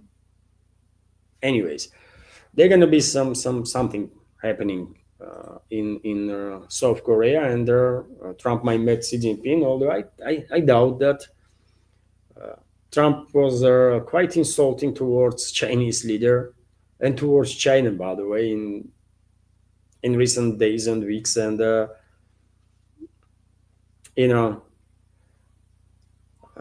don't think Chinese leader has any incentive really to meet with the Trump. What for? Anyways, we will find out. And also interesting news, dear friends, on topic of de-dollarization. Also, that 95% of Russia-China trade is in rubles and yuans. And this was stated by chief of second biggest Russian lender, VTB Bank, Andrei Kostin. And he also said that, well, it is time to leave dollar. And I think he is correct. He is correct, by the way, and it's only a matter of time, and we're gonna see European and American economic, financial, and banking systems are being troubled big time. They're gonna go, you know, and better. We had some alternatives for that, and it's up to BRICS, by the way. Will they have alternatives or not? But Western economies, I mean, they are finished, man. They are finished. US had a chance. US had a chance to survive, actually, right? All they had to do is to basically pull out from this proxy war against Russia, then agree on concessions, massive concessions to Russia, and actually began building a new type of relationships with Russia, right? And this will guarantee US to maintain significance on a geopolitical scale. But US leadership choose otherwise. US leadership, Trump and Witkoff and all, Witkoff is just in way, Trump and all the others, right? They decided to go down together with their European economies, right? Together with Europe, and it's their choice. That's what, if that is what they want, then okay, no one gonna stop them, isn't it? But no one also can say that US did not have a chance. They did, but they miss it. That is administration, by the way. People was never asked in US about anything really, right? For a very very long time. RT is also reporting that Kremlin sets a condition for return of the Western companies to Russia. This topic is always in the media attention because almost every week we are learning about some other big Western companies registering its trade marks here in Russia and planning to come back. I don't want them to be too allowed on Russian market again. I don't want any company that betray Russian consumers to be allowed back on Russian market. I think that would be a mistake. But it's up to Russian government, isn't it? And we have this report on that Western businesses are welcome to Russia, welcome to return to Russia if they have not supported the Ukrainian army and have met all obligations to their employees and their state.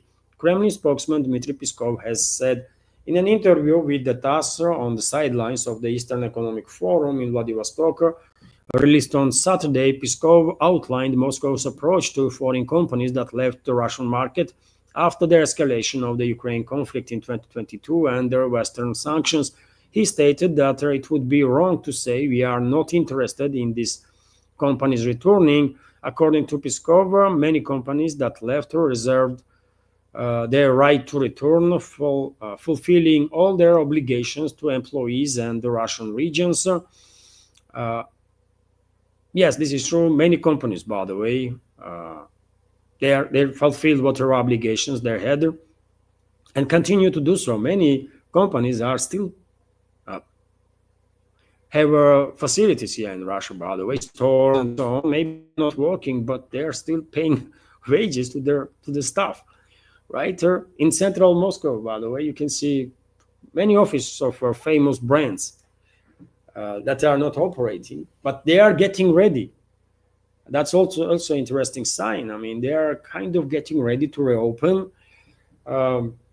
Maybe I mean, and maybe they will, but I think they were too optimistic, right? Because relationships between Russia and the West not gonna improve anytime soon, by the way, if ever.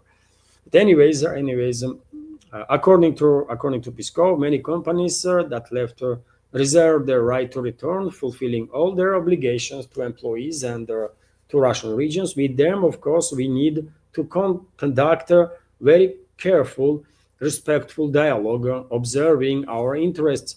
Other companies, however, abandoned their employees without paying out salaries or fulfilling their social obligations, Peskov said. He added that they will still be allowed to return as long as they make amends. everyone should be allowed back. It will just be very expensive for them to return. And I understand what PISCO means. Probably companies that left Russia badly will have to do certain level of investments or something, right, to deserve the right to be on the Russian market. But if it was up to me, I would not allow any of them to return, man. Any of them. We don't need them. We don't need Western companies. None of them, literally. We don't need no freaking Western company, man. Right? I have a Chinese microphone. I have Chinese notebook, a Chinese mouse. I dressed in stuff that is made in global South. Right? I literally have nothing from the West. Almost nothing. Right? Almost nothing. And same goes for majority. For majority, we literally, I mean, if all Western goods disappear literally today, majority of us would not even notice. So why we need them, man? Why they're gonna make money here and then go and finance our enemies? As many of those businesses did, by the way, they were very proudly sending money to Kiev regime's armed forces and so on, right? So why we gonna let them to come back? Companies that left Russia badly. Once that fulfilled all the obligations, okay, I understand if they will be able to work on Russian market, but others, no, man. Keep them out of Russia. We don't need them, man. None of them. That's it. But yes, topic here in Russia is definitely is in the conversation. By the way, is in the conversation, and media constantly reports about this and that company that is registering again it's trademarks and preparing to return. So they will one day, but ones that left badly should not ever be able to come back, because they portray, first of all, they portray customers. By the way, they portray consumers here in Russia. They did it once, they will do it again, right? So why should we allow them to profiteer on their behavior, this despicable behavior? And dear friends, this is it when it comes to news segment. Hopefully you did find it informative and interesting. And now I will take my time to be, it's a Sunday, isn't it? It's a Sunday, big community chat. So I will go through your comments, dear friends, your questions in the chat. Ein, is there a live stream on Rumble or not? Oh, okay. Okay, situation was resolved. I guess it was a StreamYard, or maybe Rumble itself. Rumble does time to time have some issues, by the way. There are situations when I'm struggling to upload videos for hour, maybe 2 hours, and usually upload on Rumble is very fast. When I start uploading videos simultaneously on YouTube and Rumble, on Rumble it's done in like minutes, literally. On YouTube it takes sometimes like 10-15 minutes, sometimes even more than that, right, to get uploaded and then processed, right, to be ready for publishing. And dear friends, before I join community chat, let me highlight that there was a donation. This is also a fundraising stream, isn't it? So that I will have some funds to be rely on for next week, for example, right? And there was two donations, dear friends, for now, one on Rumble and another on Boosty. And let me highlight these donations. On Rumble, D Modus Scatter donated $5. Thank you very much for your donation and comment. Is thanks for your great reporting. Thank you very much once again for your support and attention. And also there was a donation on Boosty, by the way, from Alexander. And comment from Alexander, it's $10 donation, by the way, from Alexander, 781 rubles. Keeping a comment from him is that keeping an eye out for hospitals getting ready, logistical changes. This is alarming stuff in Europe. I agree with you. I agree with you, Alexander. Absolutely. I mean, if globalist control regimes in Europe are not planning this next phase of escalation, after which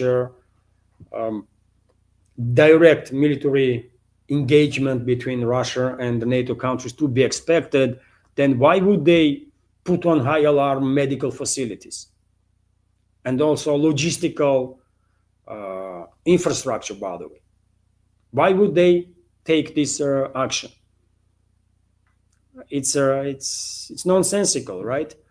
If they had like regular year-on-year trainings, okay, one would understand. I mean, they are doing this training stuff every year, so nothing extraordinary. But it is extraordinary because they are doing it now, not last year, not year before, but now. So something is in preparations, right? And my take on the situation is that they are planning, collective West globalists are planning to escalate with Russia on unprecedented scale. Probably they will try to conduct decapitation strike on Russian Federation against Russian political and military leadership with large scale, massive scale, long range missile and drone strikes. They might also simultaneously, by the way, most likely will use cyber attacks on Russia, and they will use their assets that they have in Russian Federation to orchestrate large scale terrorist attacks and sabotage attacks to create a sort of chaotic situation, right? They're going to fail, by the way. They're going to fail. But unfortunately, they are in a position to do some serious harm too. And we should not underestimate their capabilities, dangers that are coming from the Western ruling class. So I agree with you. This is alarming developments that we are observing from the collective West. But you know, and also, dear friends, also there was a donation right now on the PayPal from Nathan. Nathan, thank you very much for $10 donation. And comment from Nathan is, thanks, Levan, always informative and interesting. I wish I could afford to give more, but I hope this helps. We appreciate your work. Of course, it helps, Nathan. Thanks to you, thanks to our community, I'm able to stay in this field for it's a third year, isn't it now? So truly grateful. Thank you very much for your donation. Thank you all, dear friends, for donation through PayPal, Boosty, and Rumble. And there was also yesterday, later evening, dear friends, local time, there was a donation from Nuala, $33, $35. I mean, 33.87, and these payment platforms, they take their percentage, isn't it? Thank you very much, Nuala, for your donation, for your support. Truly grateful. And comment from Nuala is, thank you for the hard work and the interesting videos. Thank you very much, Nuala, for your donation. This was yesterday evening, by the way.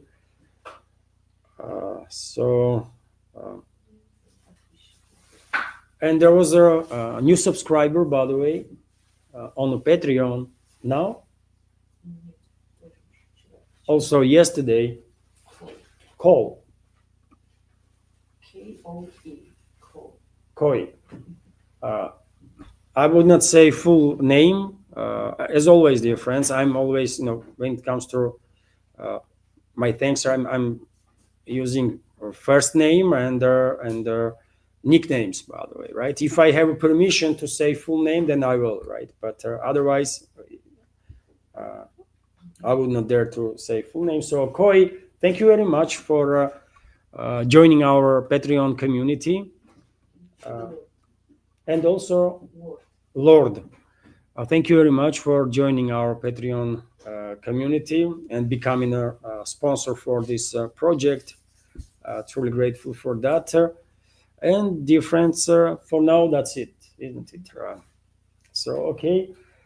Uh, Hopefully, there's gonna be some more good news in regards to this fundraising. And I'm gonna join community chat now, dear friends. As I said, I'll take my time reading comments, and if I see question directed to me, I will react on it. Thank you all for being here, dear friends, for your time and attention, and I hope you have a wonderful day.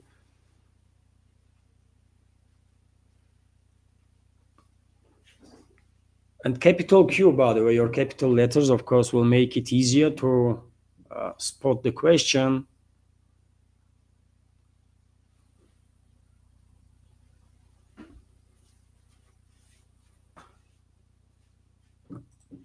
Uh, VJ is commenting Russians better get prepared to face a war against the West, especially during their spring season, as Trump cannot be trusted anymore not to get fully involved. I'm on the same page too here, VJ. I think West is planning some unprecedented scale of escalation with us, with Russia, which is unfortunate, of course, which is unfortunate, but that's what they're. I mean, there are too many indicators that they are planning something big, right? There is just too many reports about that. Trump is authorizing transfer of thousands of cruise missiles. We have SVR's report, by the way, Russia's foreign intelligence report, that Germany already transferred their Taurus long-range missiles to Kiev-controlled territory, and that means both U.S. and Germans, by the way, transferred their military staff to operate with these missiles, right? Same goes for France and the UK with their Storm Shadow and Scalp PG missiles. Also, these reports for medical facilities and infrastructure being put on high alert in Europe. Other reports, by the way, constant talk about deployment of troops, and I mean, there is just too many indicators that they are planning some next level escalation with Russia, and probably they will go ahead with that. And Moscow at that point, I guess, will have no option but to actually retaliate. And that retaliation, I think, has to be on such a scale that will force globalists, neocons, and everyone else that is pulling the strings in the West to realize how dangerous the situation is, and then to accept objective reality that they lost this proxy war against Russia, and to basically began the escalating. They have to, okay, maybe some people are not gonna like that. They have to capitulate, if I say, but yeah, that's what it will look like. They will come to agree on Russian terms when it comes to the escalation.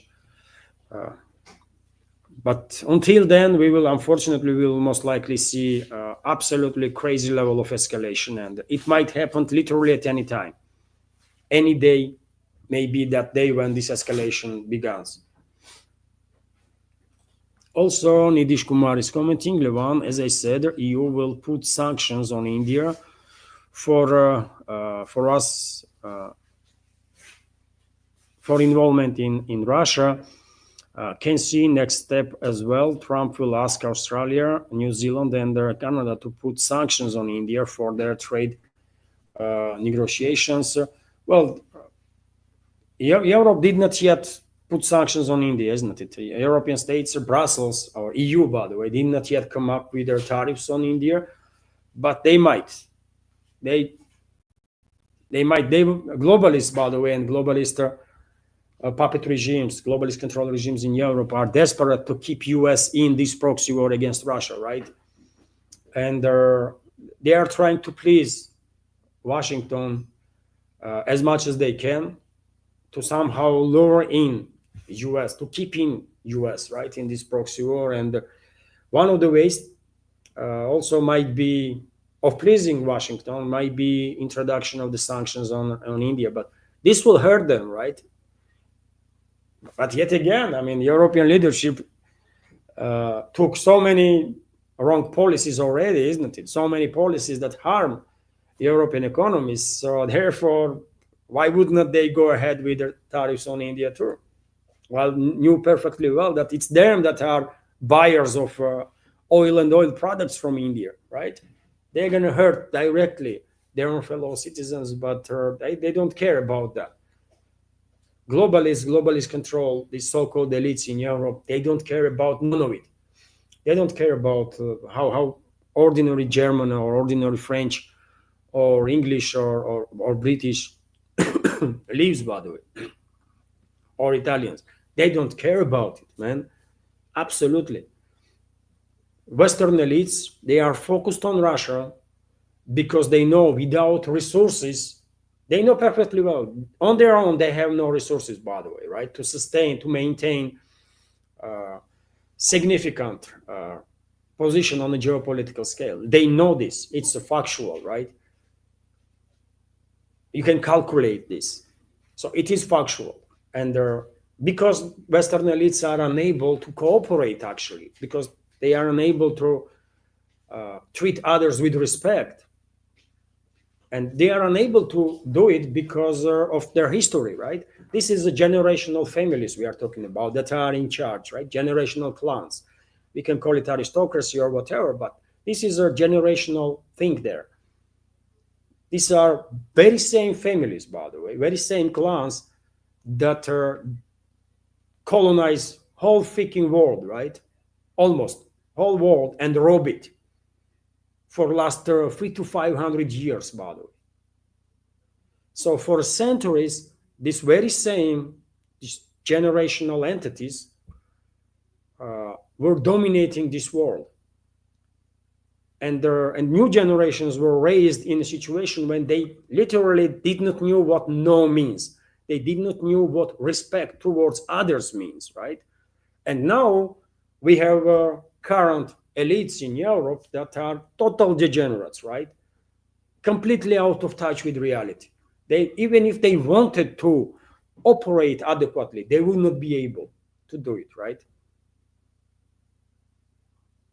They just will not be able to do it. And that's why, by the way, they are focused on destruction of Russia, because they think only way forward for them is to destroy Russia and take control over the Russian resources, right? That's why they will continue to push for this war, by the way, as long as they can, because for them, this is the only option available. They are sick in the head, by the way, I'm telling you, they are sick in the head, right? So due to this reality, they actually may go ahead and put some tariffs, 50% tariffs on India, while hitting tremendously European economies, but they don't care about it, yeah. They just don't, man. All they see is their own mercantile interests, right? They are focused on Russia. They want to destroy Russia. That they are trying to do it, right? And their goal is to get their hands on Russian resources, because on their own in Europe they have none, right? Okay, Norway has some resources when it comes to energy, by the way. UK still has some resources in the North Sea, and that's it, by the way, right? It's not enough for Europe, man. It's just not enough. They want Russian resources. And it's not just, when it comes to Russia, by the way, it's not just oil and gas, actually, isn't it? It's everything, literally everything.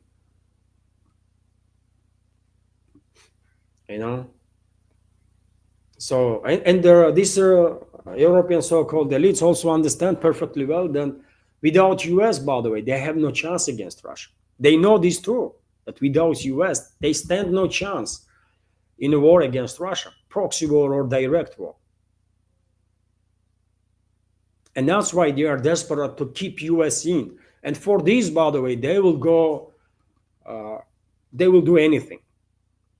They will do anything, by the way. They will undertake all sorts of terrorist attacks and provocations, and they will harm their own fellow citizens, their own economies. They will do anything to keep US in this proxy war and to prolong this war as much as they possibly can, because they see this is as an existential issue for them.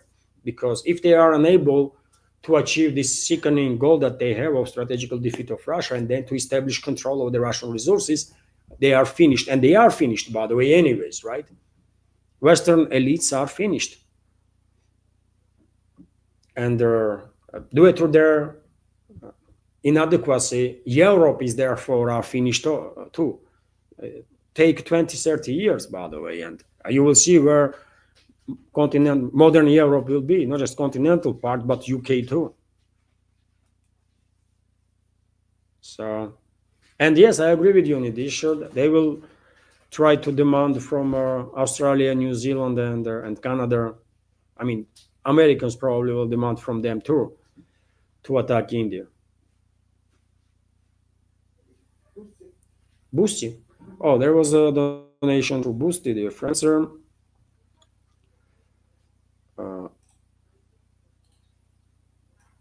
Let me highlight donation that I just received from a Boosty, dear friends.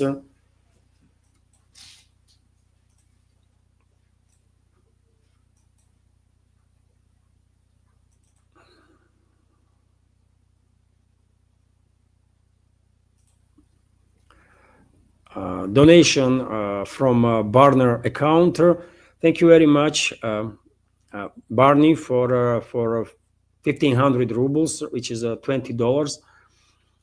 And comment from Barney is thanks, Levan. Have a comment from Barner account is that thanks, Levan. Have a good week. Appreciate your work. Best to you and the family. Thank you very much. Barney account, Barney, for your support and attention. Truly grateful for your kind words. Thank you. And dear friends,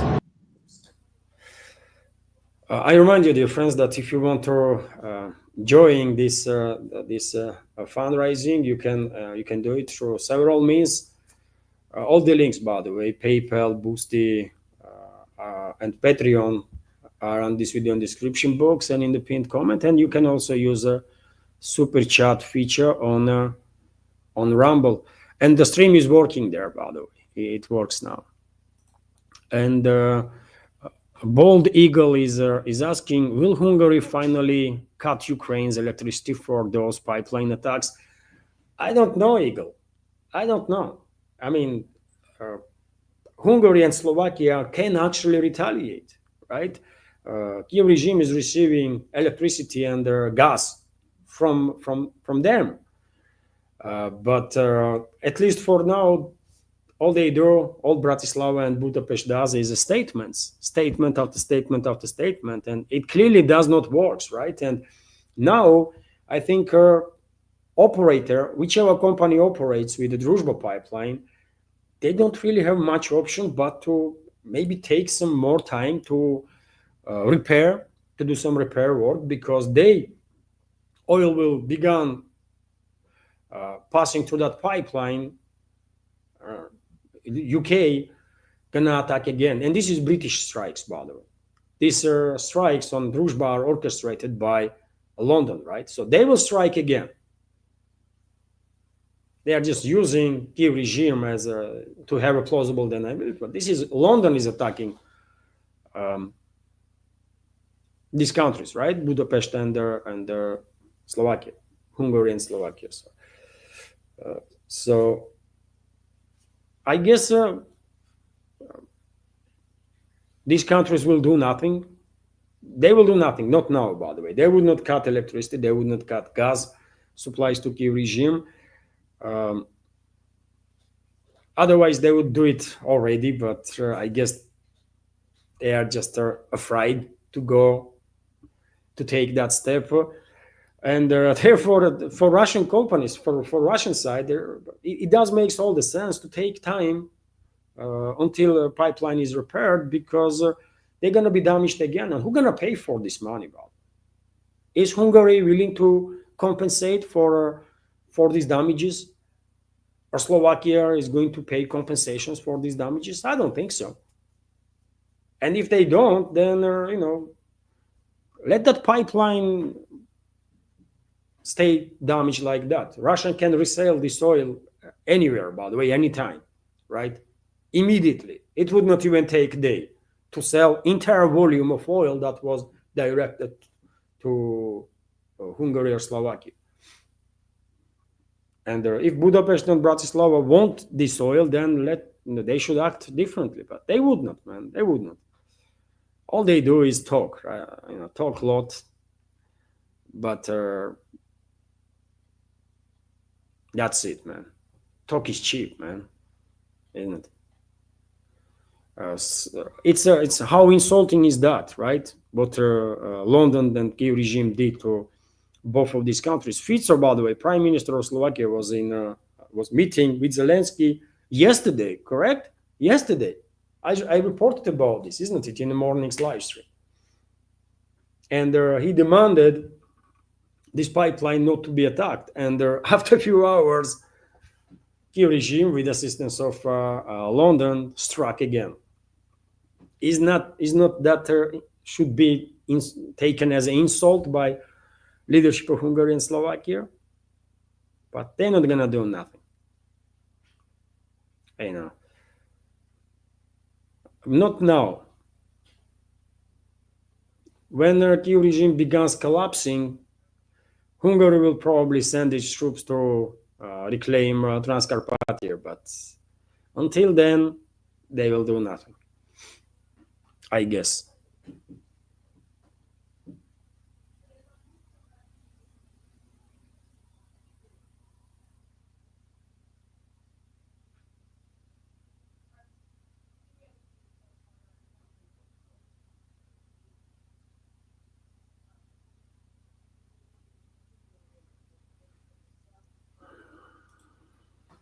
Michael Michael Kennedy is commenting: Ukrainians can't improvise defense lines once soil freezes in a few weeks. I mean, yes, I get your point. Not in a few weeks, but yes, in few months. Once soil is frozen, now we're gonna have a rainy season, isn't it? It has already started basically, and will last for next month or two. And towards the end of November, in December, we will see some strong freezing weather, and the soil will get froze. And at that point, maybe we will see some at least big sectoral scale offensives from Russian side there. And no, as I said in an update, by the way, some experts, some channels even are predicting that we might see a Russian large scale offensive before rainy season will take full force, and that is in next several days. And well, I don't think this is realistic. This forecast from some military experts. But in the winter, we might see winter offensive for sure.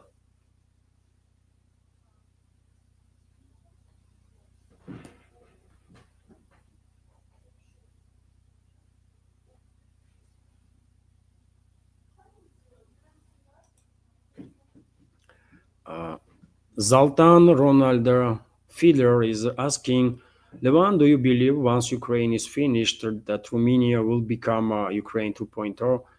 No, no, no. If Romanian government, I mean, Russia and Romania might have some issues in regards to certain territories of this former Soviet republic that Hungary might think is theirs, and Russia thinks it's Russian, right? In Odessa region, that is, first of all. Significant parts of Odessa region used to be Romania, by the way, before Second World War, as well as Moldova. Moldova was created on Romanian territory, basically, right, by Stalin. And I think Russia will have no issues with if Romania will reclaim when Ukraine will begin undergoing full-scale disintegration, which is absolutely inevitable in my opinion. I think Moscow would not be against if Romania will reclaim former its territory in Western Ukraine, by the way, right? But not in Odessa region. I don't think Russia will agree anything from Odessa region to be controlled by Romania. Russia will be on the Danube River, right? Russia will be on Danube River, by the way. So, I mean, this topic can be something that will create significant tensions between Bucharest and Moscow. But as I said, this conflict gonna end with capitulation of the Russian ruling class, right? So therefore, I don't think they're gonna be in a position to dictate anything, really. Moscow will let Romania have reclaim territories from Western Ukraine that used to be a part of Romania before Second World War, but not the territories from Odessa region. Territories in Odessa region will join Russian Federation. I have no doubts about it, right? And Russia will be on the Danube River. And Moscow will also have no issues, I guess, if Hungary will reclaim Transcarpathia, and if Poland will reclaim whatever was Poland before Second World War, and that is about 70% of Western Ukraine, by the way, that used to be Poland before Second World War. And this full-scale disintegration of Ukraine seems absolutely inevitable, by the way. Russia, I think after referendums and stuff, at least Kharkov, I mean, parts of Sumy region potentially, parts of Chernihiv region potentially, Kharkov region, the Dnipropetrovsk region, maybe parts of Poltava region, I don't know. But Dnipropetrovsk for sure, Nikolaev region and Odessa region will, after referendums, will join Russian Federation. I don't really have doubts about it, right? And when it comes to Ukraine, if still there is a theoretical possibility, I guess, that Kiev and surrounding couple of regions will maintain quasi-statehood, landlock this quasi-statehood, but only and exclusively in the Russian sphere of interest. And that means this quasi-state, Ukraine, if Russia will allow it to exist, will be controlled by Russia, to say it directly, right? That's it. Although me personally, I don't want any Ukraine to exist, by the way, landlocked or not. I want Russia to reclaim all its territories, all of it, including Kiev, by the way, which is a Russian city. That's it. That's my personal opinion, right? But nevertheless, I still see possibility that Kiev and surrounding couple of regions might stay on the political map as landlocked quasi-state. But rest will be divided. Most of it will be Russia, from Kharkov to Odessa, of course, and Romania, Hungary, and Poland will reclaim some of their territories at least, right? And therefore, by the way, even though I see potential for tensions between Romania and Moscow, I don't think we're gonna see. I mean, I don't think Romania gonna become Ukraine 2.0. No, there is no reason for that. You know, Romania should be happy if they will reclaim territories from Western Ukraine, right? No one there should think in Bucharest that they can get their hands on parts of Odessa region. No way, man. They will have some territories from Moldova too. Moldova gonna undergo full-scale disintegration, right? And Romania will also get some parts of Moldova where people consider themselves to be Romanians, right? And they want to be part of Romania. So why should not they join Romania then?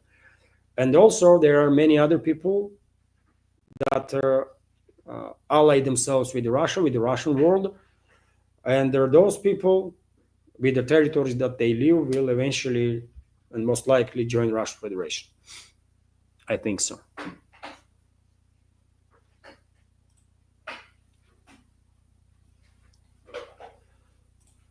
Also, Aziz is asking, Levan, have you heard that Alaska summit, Trump asked Russia to build icebreakers for US. Professor Glenn Dizon interviewed a guy that stated so. No, I did not see any such a report in Russian media, by the way, about icebreakers particular. There was many reports about potential, about topics of potential cooperation between Russia and US, including in Arctica, if relationships began improving between the sides. But I did not see that specific report that US asked Russia to build their icebreakers for US. What I did see, by the way, is that US was seeking icebreakers to be built in Europe for them, right? I did read an article on that US wants to purchase icebreakers in Europe, but Russia, I don't know. I don't think so. By the way, why should we build icebreakers for US, man?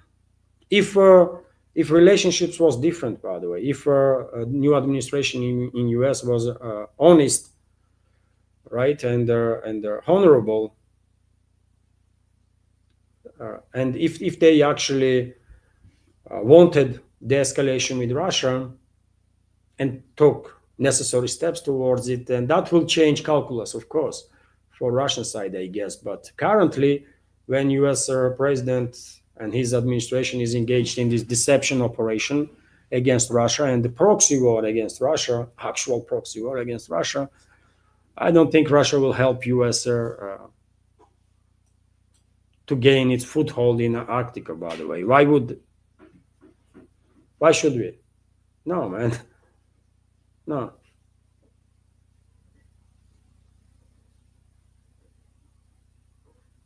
Yet again, things might change in the future, by the way, right? I see great potential for cooperation between Russia and US. And I was even cautiously optimistic that maybe after Alaska summit something will change, but follow-up steps from Trump clearly demonstrates that he is not America first, man. He is pretending to be America first, but he is not. He is a compromised person, and he works for whomever, but definitely not for American people, man. I have no doubts about it. If he was America first, he will seek de-escalation with Russia and the improvement of the relationships, because this is in interest of both countries. But he is not America first, man. No.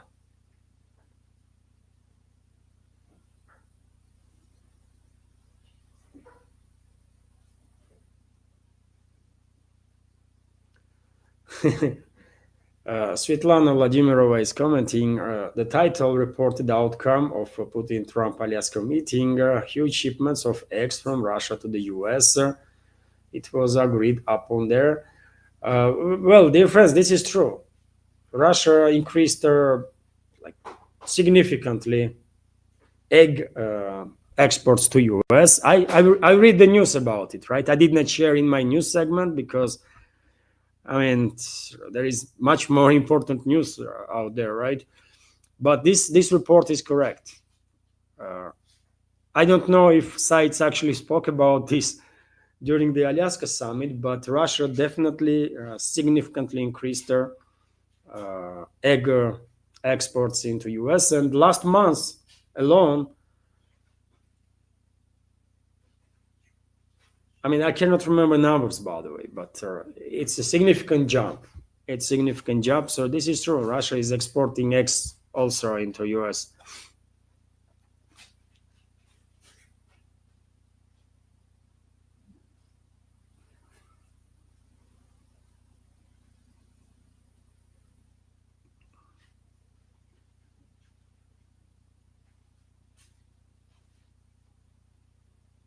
Dear friends, let me remind you that if you want to donate, this is community chat and fundraising. If you want to donate, links are on this video in description box. Links to PayPal, Boosty, Patreon. Maybe you will consider to join our community on Patreon. That will be great support too. Also, while I'm online, you can use right now this super chat feature on Rumble. to donate and also send a question or highlight any topic.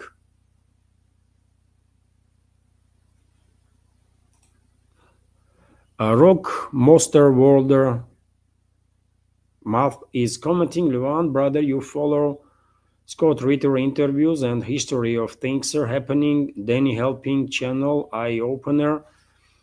Uh, I do watch both, by the way. I do. I'm subscriber on Danny's channel, and I whenever I see on whenever I have time, also, by the way, to watch programs in which Scott Ritter is participating, I always take attention to that for sure. Uh, and dear friends, if by chance you don't know who Danny Hoping is, under this video on YouTube, I have a recommendation list of the channels that I'm a subscriber of, and I definitely recommend those channels. And you can find the link to Danny's channel there in the description box on YouTube, by the way.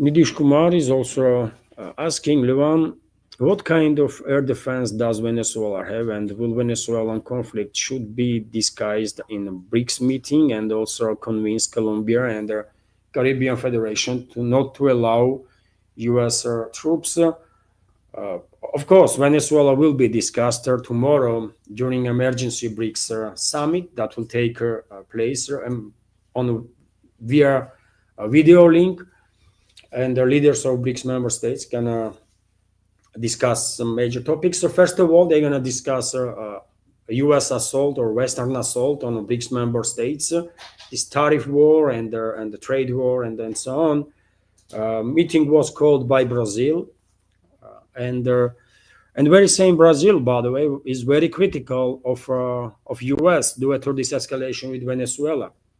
And therefore, I mean, it is guaranteed that their topic gonna be discussed during their BRICS summit, and their BRICS member states, including Brazil, will do whatever it takes to make sure that U.S. Would not go ahead with military action against Venezuela. What can be done about it? I mean, we can speculate on the matter, but yet again, it all depends, in my personal opinion, on people of Venezuela.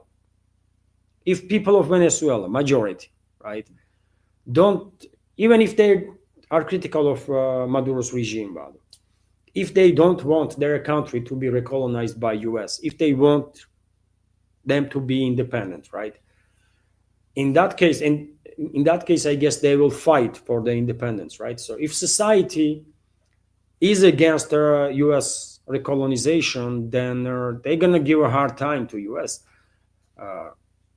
Pentagon would not be able to defeat people of Venezuela. I have no doubts about it, right? No matter if neighboring countries with Venezuela will allow U.S. troops to use their territory or not, U.S. would not be able to defeat people of Venezuela. U.S. can take out political and military leadership of Venezuela. They are good at it, by the way, right? Whenever they attack any place, anywhere, they always are. First of all, what they try to do is to decapitate the enemy, right? And they are good at it. So there is a high chances that they will succeed in decapitating Venezuelan political and military leadership, military systems, right? But if people gonna fight, then U.S. will be defeated anyways, right?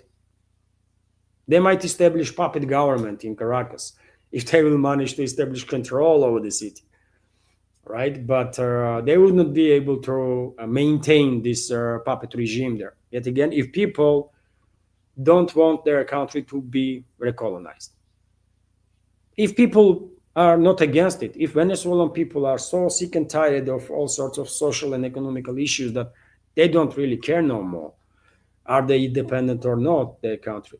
In that case, U.S. will just walk over the Venezuela, because to take out regime technically speaking, it's not that big of an issue for US, right? To take out regime itself. And and no military capability is going to help Venezuela, by the way, because it's two different leagues, right? US and Venezuela. When it comes to what kind of air defense systems do they have, I don't know specifics. They have some Soviet and Russian air defense systems. Uh, Maybe S-300. I didn't check out the information on that, but yet again, from military standpoint, only chance Venezuela has is a guerrilla warfare, right? In the jungles, and if U.S. will go ahead with their occupation of Venezuela, and if U.S. troops will enter the Venezuelan territory in mass, oh, they're gonna suffer tremendous casualties. By the way, yet again, if people of Venezuela are gonna fight, if they are against colonization. So therefore, only chance Venezuela will have is a guerrilla warfare, right? Uh, because their air defense systems, their aviation, their navy, whatever they have, gonna be destroyed in literally in the first days of the attack, most likely. I mean, maybe Caracas will manage to hide one or two planes somewhere in the jungle, maybe, but seems like they don't really care about it because there are all these flyby operations around their U.S. warships. Why are you doing this? You should hide your planes, right? But you are giving opportunity now to your potential enemy to track your planes, right? And see movement, right? It's not really clever stuff to act this way, right? Better they hide these planes somewhere, man, somewhere in jungles, from where they can reach just country roads and take off from there. F-16 may not be able, but F-30s definitely can take off from any road, man. Just give them a straight line, they will take off, right? And with the anti-ship missiles, they can actually do some serious damage to their U.S. Navy. So it all depends. It all depends on people, on people's will. If people of Venezuela are just too tired while dealing with all sorts of social and economical problems, and if they don't really care no more, is the U.S. is in charge there or not, then U.S. will have an easy walk, relatively easy walk, by the way. But if people are against recolonization, then all this mobilization of the people, militia in Venezuela will actually work, by the way, and people will fight, and the U.S. not gonna be able to defeat them. When U.S. defeated people, when people was fighting, actually, when U.S. managed to defeat them after Second World War, there was no such a thing, isn't it?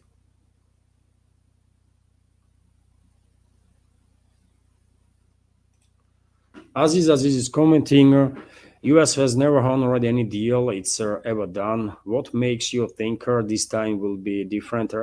I don't think I'm on the same page with you, basically.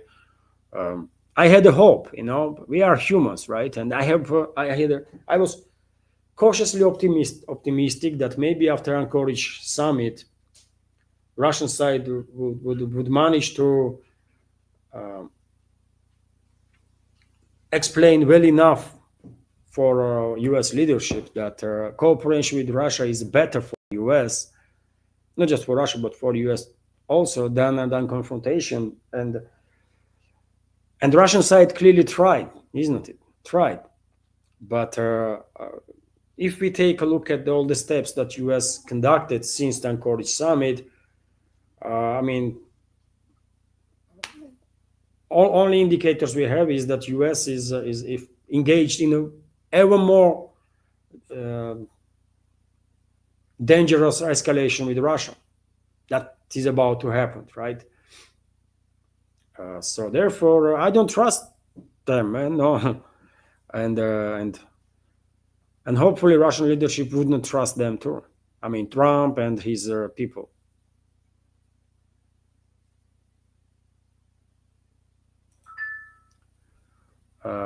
Christos Sarikehagos, Christos Sarikehagias is commenting, sorry if I'm not pronouncing your name correctly, dear friend. Levan, if you had a time machine and went back in 1995, what would you advise Putin? Not to waste time on the West. Not to waste time on the West, by the way. He was in his first years as a leader of the Russian Federation, while he was also prime minister, by the way, during the Yeltsin's presidency, he was a very much pro-Western politician, right? Very much pro-Western politician, by the way. It was Russian President Vladimir Putin that was pushing this idea of uniting economical space from Lisbon to Vladivostok, right? He was actually okay with Russia joining NATO. So you're not going to get any more pro-Western than that, right? And so many years were lost, by the way.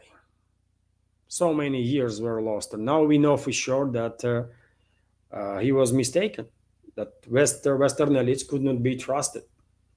So that would be my advice. If I have to give one advice, I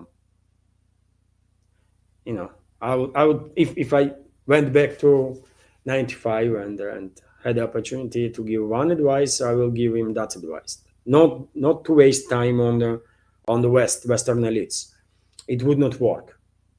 And then second, if I had the opportunity to give him another advice, I will say declare total war against corruption and corrupt officials. Total war, by the way, with no freaking mercy. That would be my advice now too. There is a war is declared on corruption, by the way, here in Russia for sure, and I'm happy that we actually see significant progress in this direction, right?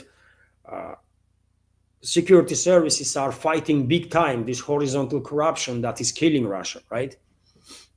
But I want more to be done.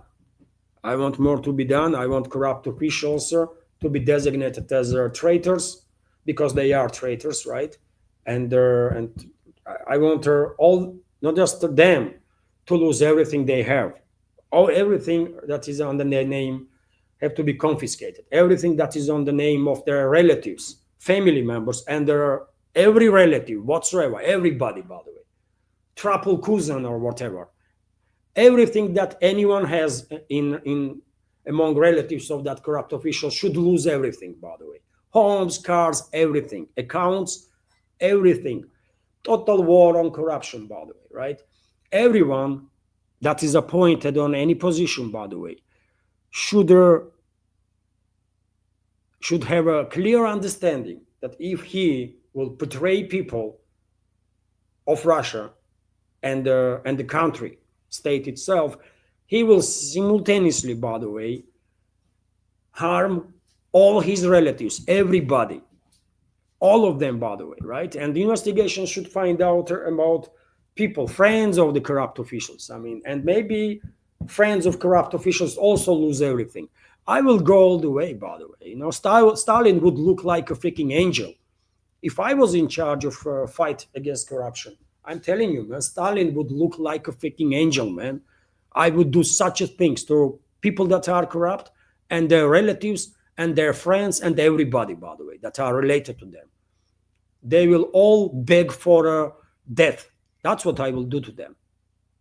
I was saying always, by the way, that corruption is the number one, and corrupt officials are number one enemy of Russia and Russian people. And there can be no mercy towards those freaking animals, man. No mercy whatsoever. That would be my second advice. Kill them all, man. Kill all corrupt officials. Confiscate everything they have, their families, their relatives. Exterminate this biological crop. Otherwise, Russia gonna end up in a big trouble. That would be my second advice.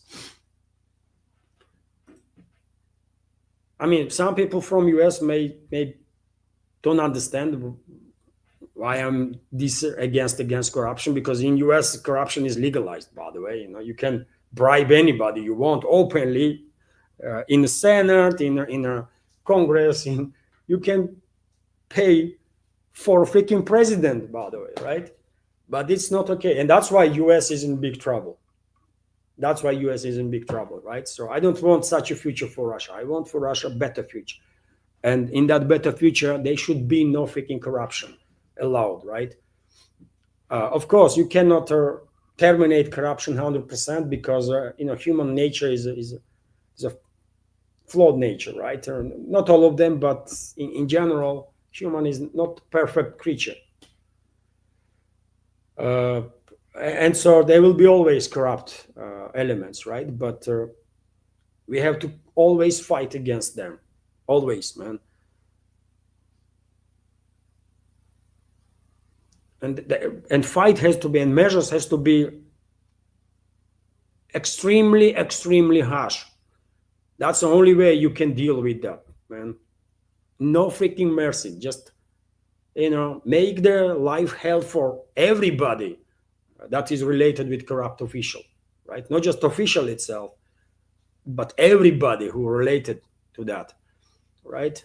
Let them beg for death, by the way. That's what you're gonna do to people that are related to corrupt officials. And then everyone who is ever appointed on any position will think a million times if it's worth to steal the money of the people and to be engaged in a corrupt all kind of machinations. That's what I would do, man. I don't see them as a people, man. Corrupt officials are not human beings to me personally, and their families are not humans.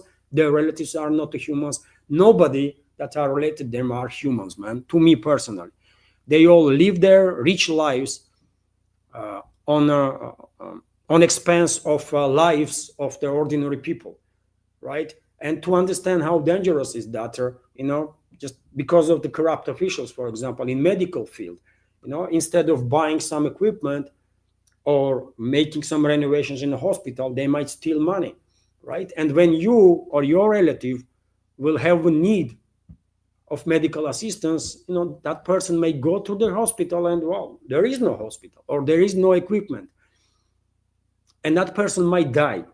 So these corrupt officials, by the way, literally killing people, not just committing treason, but by doing so, they're also killing numerous number of people here in Russia and everywhere, by the way. This works everywhere in the same way. Corrupt officials are killing people too, in tremendous numbers. If someone is responsible, let's say some official is responsible for a road building, let's say, right? And if they are stealing money on a road build, right? And one of the ways where there is big corruption is infrastructure projects, right? And imagine, instead of doing some road in a high level, in order to steal some money, they are doing some economy, right? They are compromising on stuff that they use in those roads, and as a result, roads are getting bad, right? And one day, bus full of people, by the way, might travel through this road and end up in a crash because of the condition of the road, not because of the driver did something wrong, but condition of the road, and people might die. So you tell me, if is that corrupt official who took money to steal money instead of actually doing job and building proper road, is that person is not guilty of killing those people, by the way, in the bus? Of course, that person is guilty of that. So I have very stronger takes on corruption, corrupt officials, and everyone that are related to them, by the way. I will exterminate them all. Absolutely. Corruption is a worst of the worst enemies of any society, man.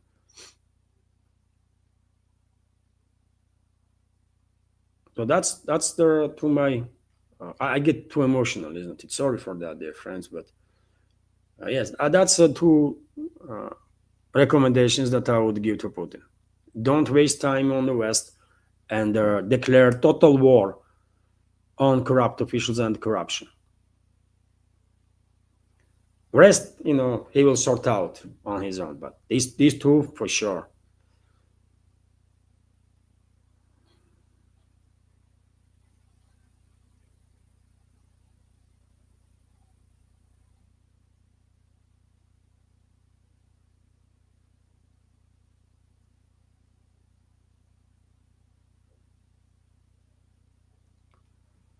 I'm scrolling through chat, dear friends. Now,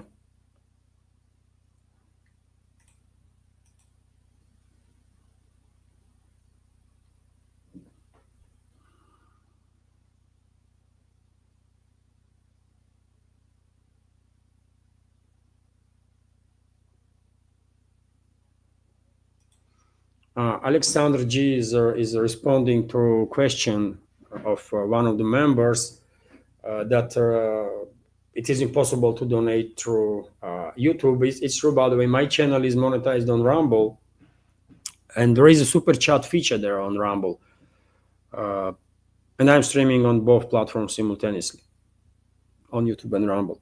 But on YouTube, you cannot use super chat because my channel is not monetized on YouTube. For donation, yet again, either super chat on Rumble or Boosty platform, PayPal platform, and you can also subscribe to my Patreon page, which is also, of course, support. Links are on this video in the description box and in the pinned comment. And Alexander G, thank you very much for helping me to uh, make it more clear which ways are working for support.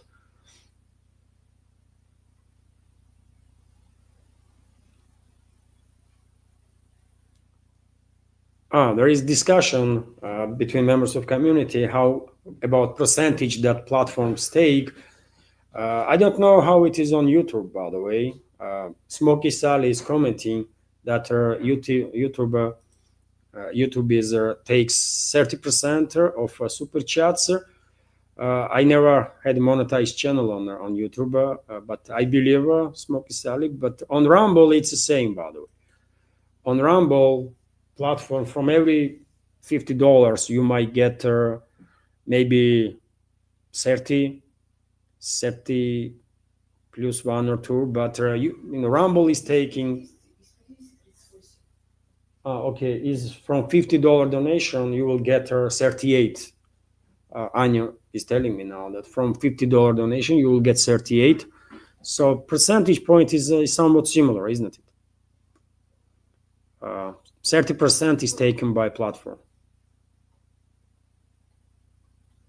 And that's a YouTube and Rumble, by the way. I mean, on Boosty, there is Boosty and PayPal, they take very little percentage. They do take two, but maybe 1% or 2%, and that's it.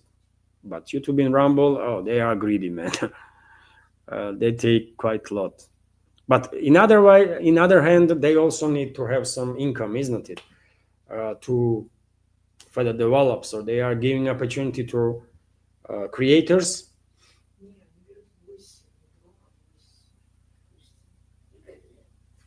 Oh, really? PayPal and Boosty are taking. Boosty and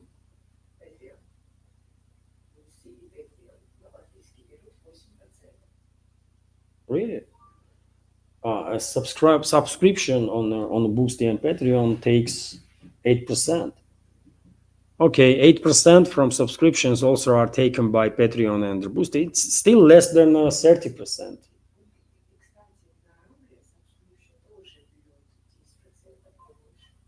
And oh, that's interesting. On Rumble, premium subscription takes only 10%, while donation takes 30%. Oh, that's quite crazy, man.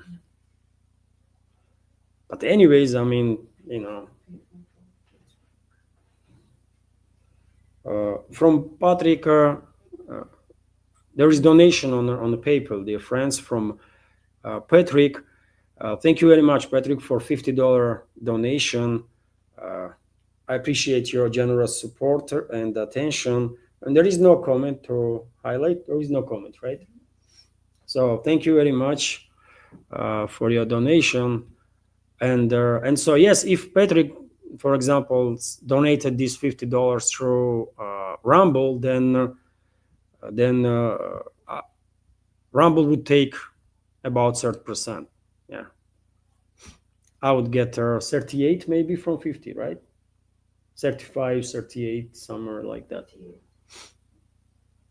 So yes, it is expensive, by the way. These platforms do take a lot of money from donations, but in other hand, they also need their income to further develop, and they are still providing creators with the opportunity to have a support of a community. So, you know, if you have an option to donate through Rumble or to donate via PayPal, then PayPal is better, of course, for creator. But if you have no PayPal but want to support, in that case, of course, Rumble might become handy, this Rumble super chat feature.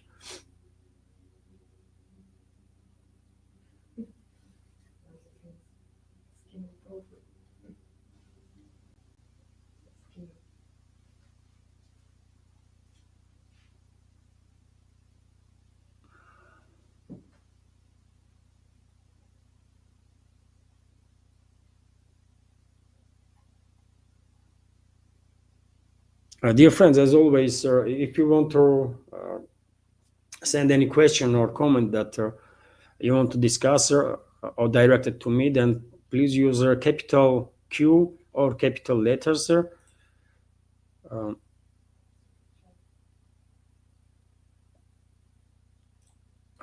Super chat, another super chat on Rumble.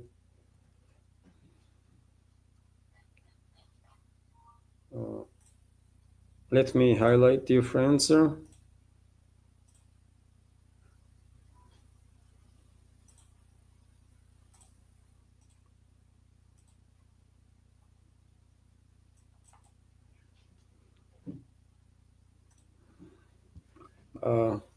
Dollar donation from Banzo Beans. Thank you, John, for your donation. And this is proof, by the way. Banzo Beans, our moderator, by the way, on Rumble and YouTube, is giving us a proof that Rumble donation is working. And yes, it does works. Yes. So John sent a super chat with this comment that Rumble donations work. Some members of community find it difficult to find out how this super chat works on Rumble. It's called rant feature, rant, by the way. But yes, it does works. Yes, of course. Thank you very much, John.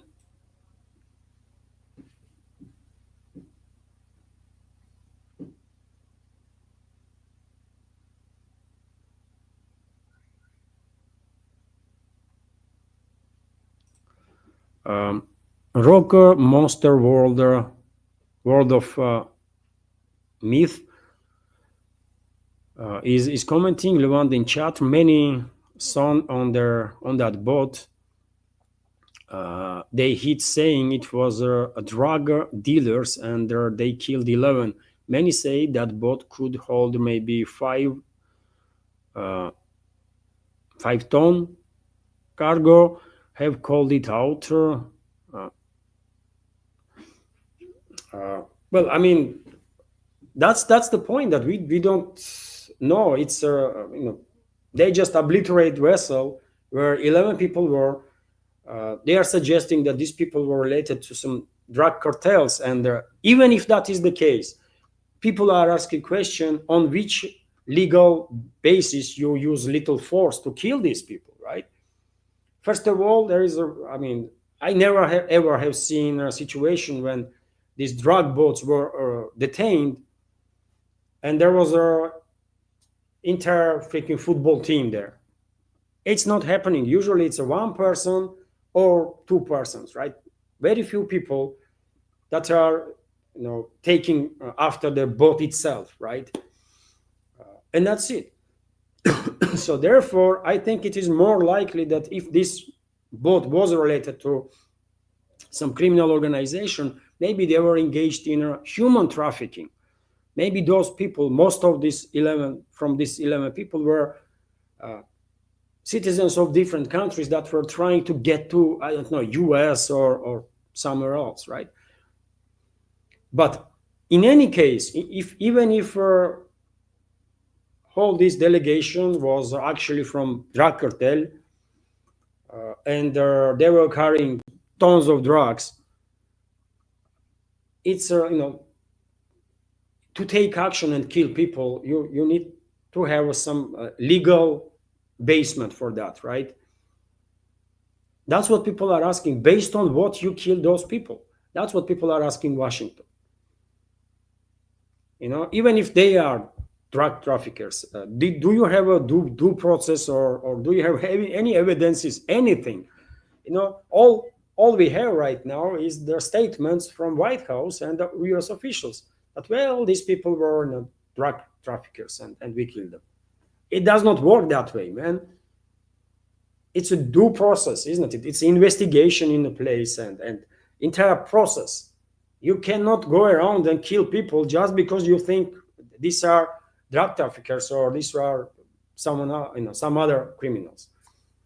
It does not work that way. I mean, that's what causes the issues. Otherwise, I mean, if it comes to any criminal organization, by the way, I'm absolutely for total war, right? But to be engaged in this total war, you have to declare one, right? And this has to be based on laws, right? You have to act lawfully. That's what I'm pointing out. Otherwise, if US will go ahead and exterminate all these drug cartels, by the way, I have no issue with that. Let them exterminate drug cartels or gangs and all that kind of stuff, man. But this has to be done based on a law, right? Lawfully. But to go around, kill people, and then say, well, they were criminals. I mean, really? How you know that? Just because you say so? It does not work that way, man. That's why many people are asking questions. What the hell? Why US is acting this irresponsibly, irrationally, commits crimes, left and right. And the reaction of J.D. Vance was, I was unpleasantly surprised, by the way, when he reacted this way, that he does not give a shit about who thinks that was a crime or not to kill those civilians. This is not the way responsible politicians should react, and this is not the language responsible politicians should use, man, period. That was disappointing, I'm going to tell you. That was disappointing.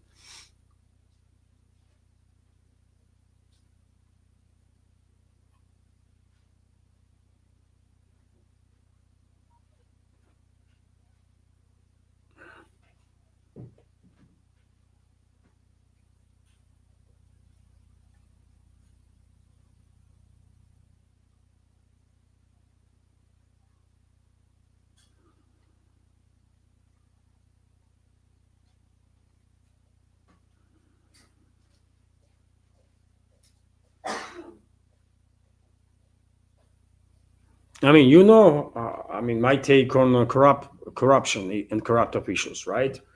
I want total war on them, but yet again, there have to be due process, by the way, right? Investigation, and only based on investigation, on concrete evidences, action can be taken.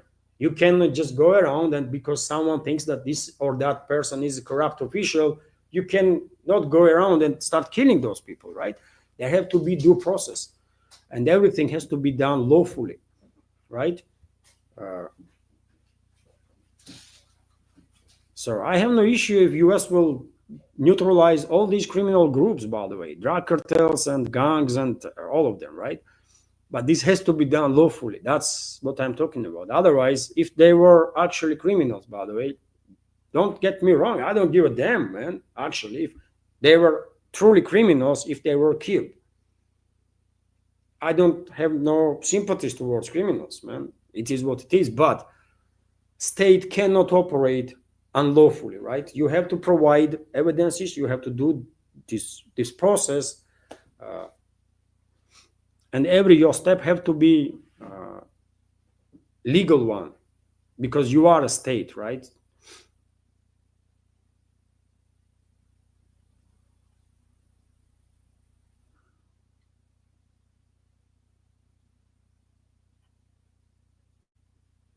And yet again, I mean, uh, I was disappointed in JD Vance because he is a vice president. But if some commentator on the internet says that he just don't cares, I mean, he believes White House that this was a criminal and that is enough for that person.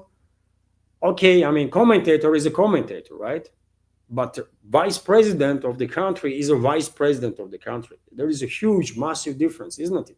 One represents country, one represents himself or herself, right? And has personal opinion, which is okay, right? We might agree, disagree. It's different story, but officials should not act that way.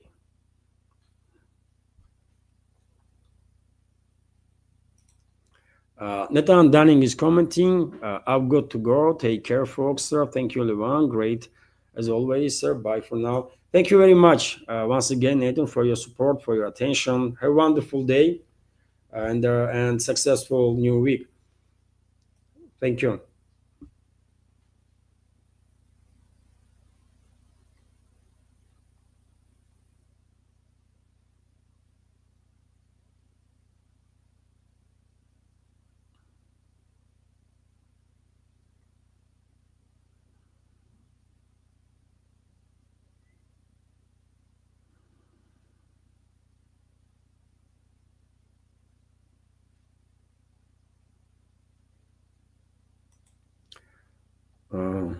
Also, Rock Monster Worlder of Myth is commenting. Luan Chatter, why? Son of, I mean, Rumble screwing up. I had my verification symbol a week ago. It disappeared and has not reappeared. I don't know. Maybe Rumble is experiencing some difficulties, technical issues, or I don't know. When it comes to these platforms, by the way, you know, I don't really can say much. Sometimes both YouTube and Rumble, both platforms are doing some crazy stuff, right? Due to some technical works or some errors, but you know.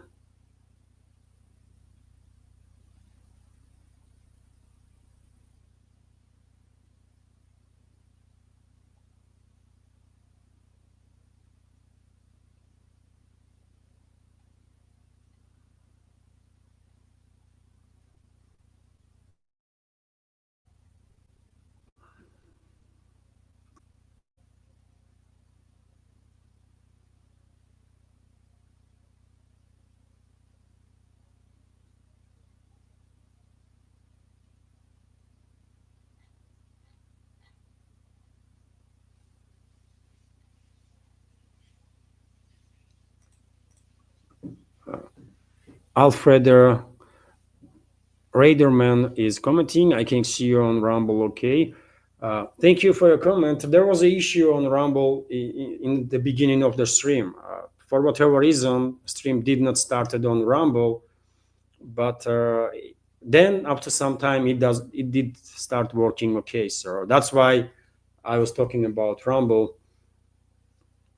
I guess there was some issue with the communication between either StreamYard and Rumble, or maybe Rumble itself had some issues in the beginning of the stream, but then it resolved.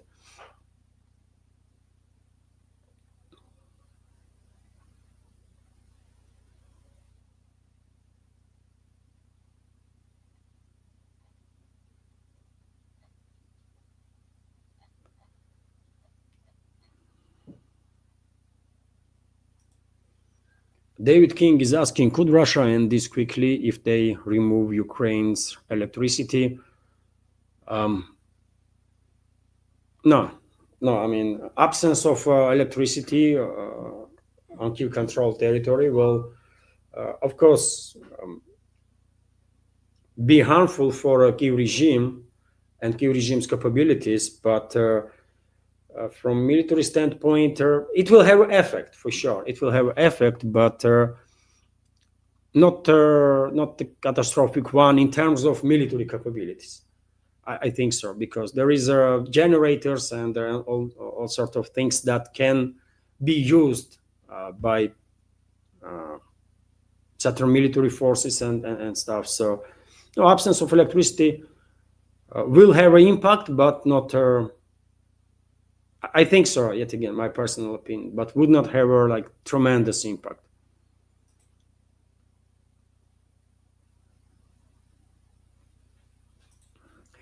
Arthur Cottrell is asking, what about the Russian companies that replace McDonald's? Are they going to let McDonald's back in, throw the Russian companies into bankruptcy?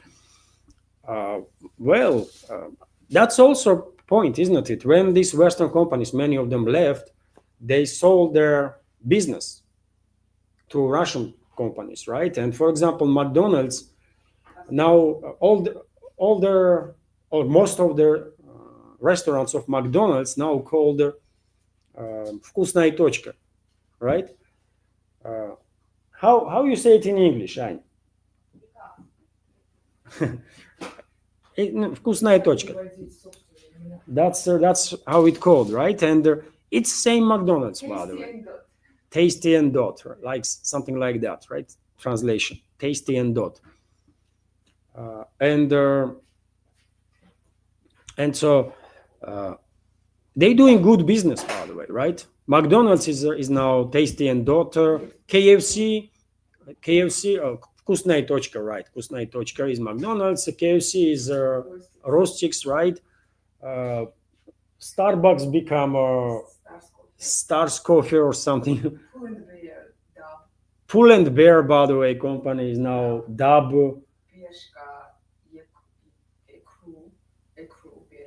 Bershka. Bershka. I don't even know what this company is called.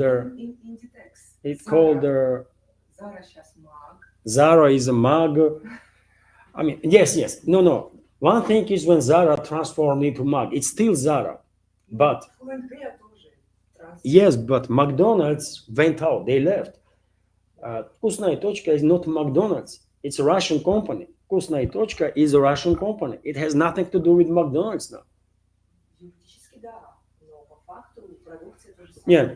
Yes, they sell all the same, of course. But if Zara, for example, changed its brand, created a new brand, by the way, to stay on Russian market, McDonald's did the other way. They leave Russia, right? And Russian businessmen, whomever, I don't even know who, they brought all the restaurants of McDonald's. They call it "вкусная точка," and they are doing great business now.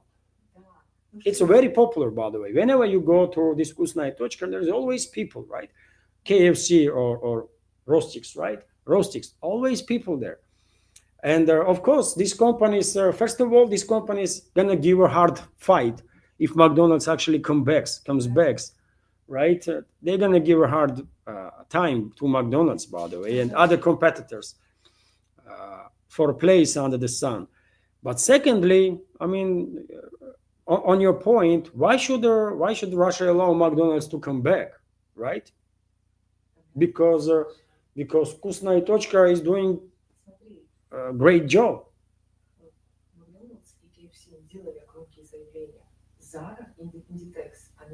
Официально ушли. Как ты заходишь на сайт, говорят, извините, мы вашу страну не обслуживаем.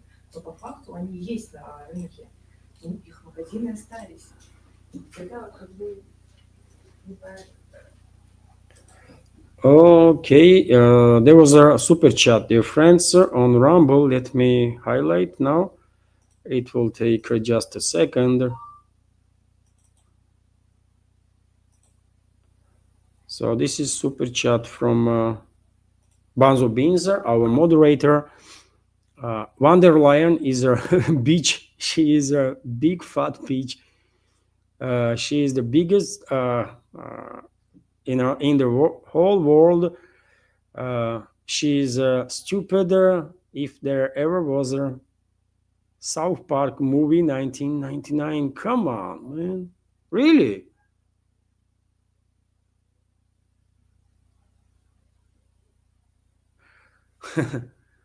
This is quote from a Southern Park, but you just added Wonderland. Wonderland is a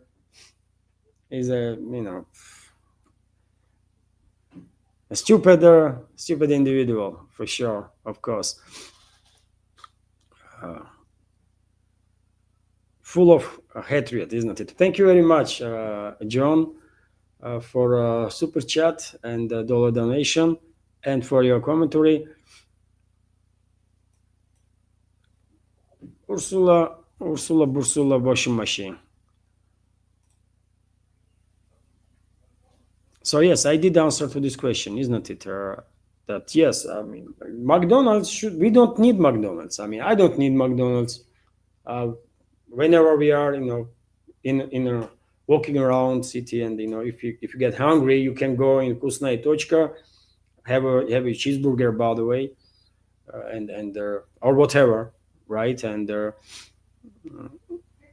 it's all good. Why we need McDonald's now?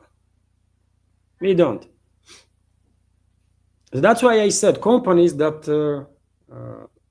behaved adequately, right, towards their consumers, towards their staff. Those companies, of course, should have opportunity to be on the Russian market, right? But companies that left Russia in a bad manner, those companies should not be allowed back, I think.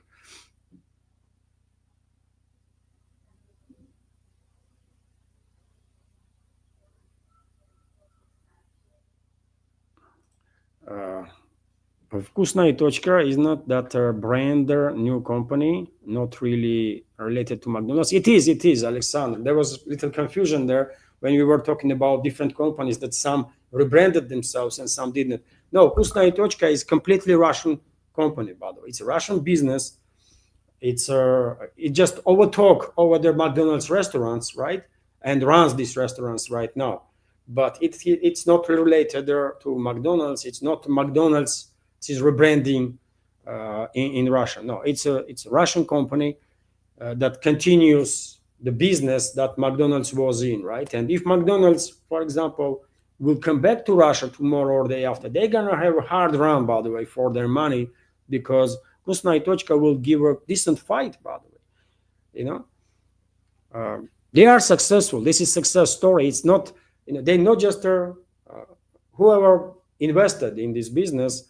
They not just overtook all the restaurants of McDonald's, but they actually further improve the business itself. It's a profitable business, right? And it's not easy, I guess, to run hundreds of thousands of restaurants, right, simultaneously, to have such a big chain. So whoever is investor there, I cannot tell you the name of the Russian businessman who invested in this business, but they do good job, by the way. Kusnaya Tochka has good management, I think, and they are successful. They are profitable business, so they successfully overtook the McDonald's, right?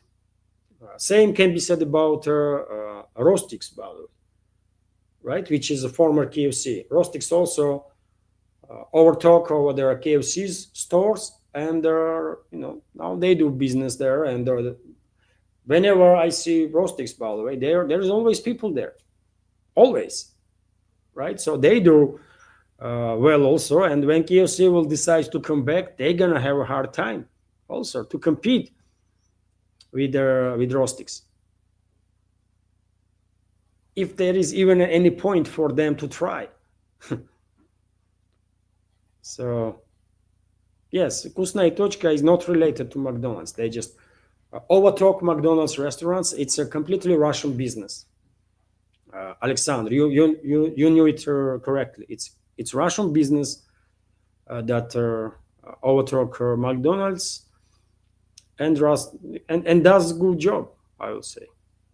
It's a fast food, isn't it? You don't expect from fast food some something extraordinary. It's just fast food, right? But they do job properly, and they always have consumers.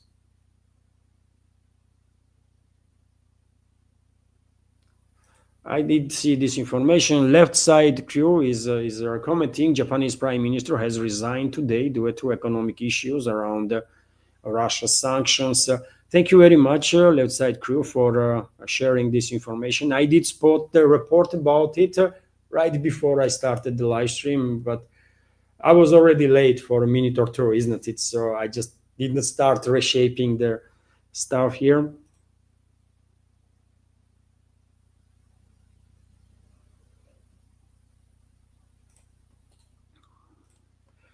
Also, there is a super chat from Banzo Beans on Rumble, by the way. Let me highlight.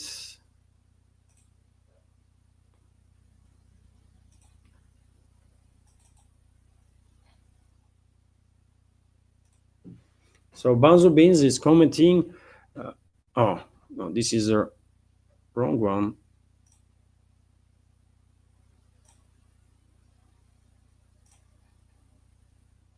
Oh, this one. Не понял.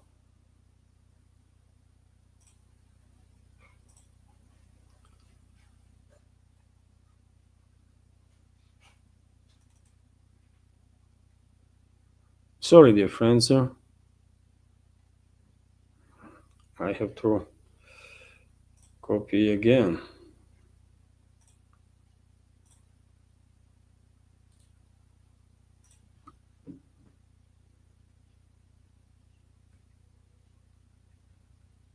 Just a sec, dear friends.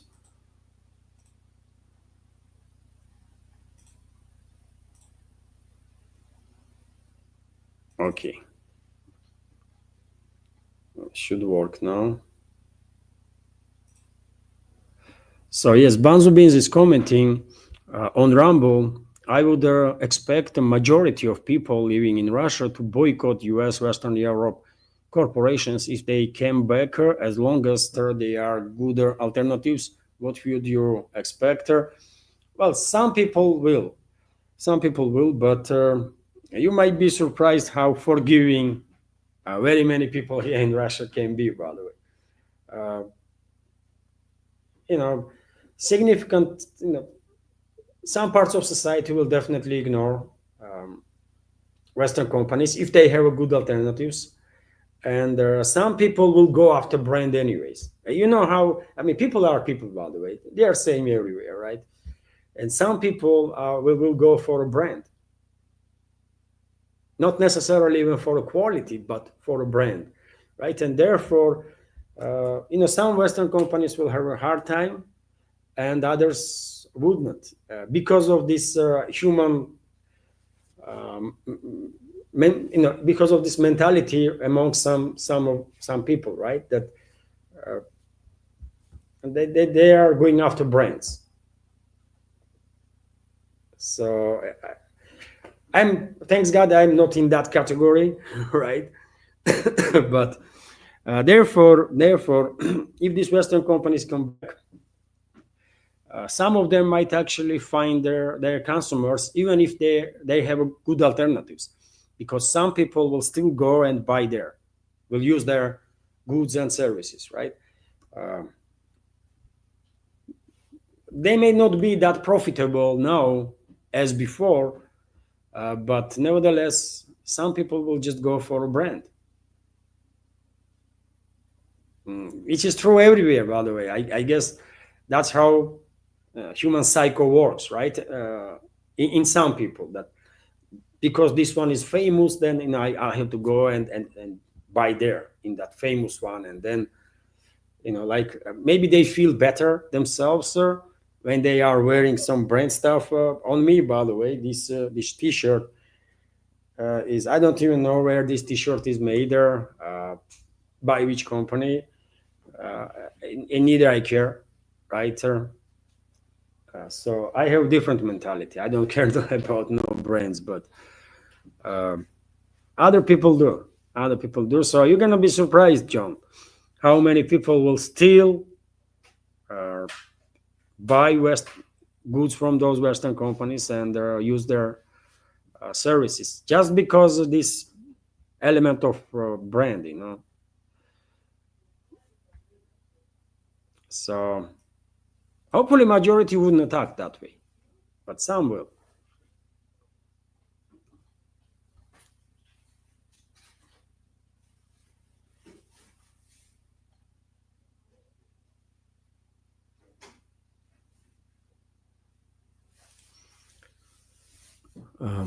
Jimpas Rotti is asking, why is their defense line in northern Donetsk so impenetrable? It's been 11 years. This failure gives the West a reason to keep fighting.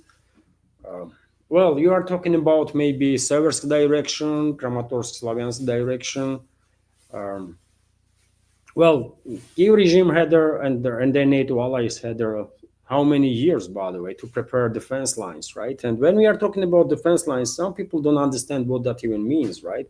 Some people might think it's just simple trenches, and people are sitting there and waiting for an enemy to arrive. No, defense lines, integrated defense lines, means that there is not just trenches, but also artillery sites, by the way, artillery pockets, minefields. It's a kill zone, right? When you are attacking well-prepared defense lines, you are entering kill zone, basically, that was prepared by your enemy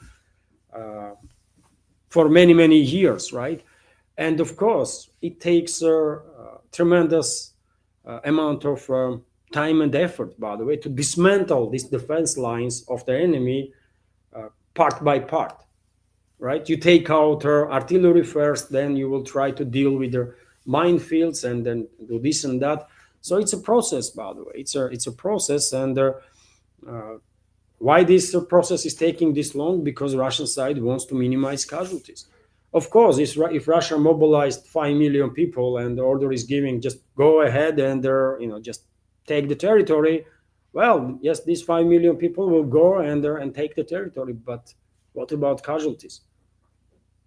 It will be tremendously costly, right, to conduct these arrow-style offensive operations without proper preparations on the ground. You're not gonna go with crazy like assault on a well-prepared defense lines like that, because you're gonna lose, by the way, right?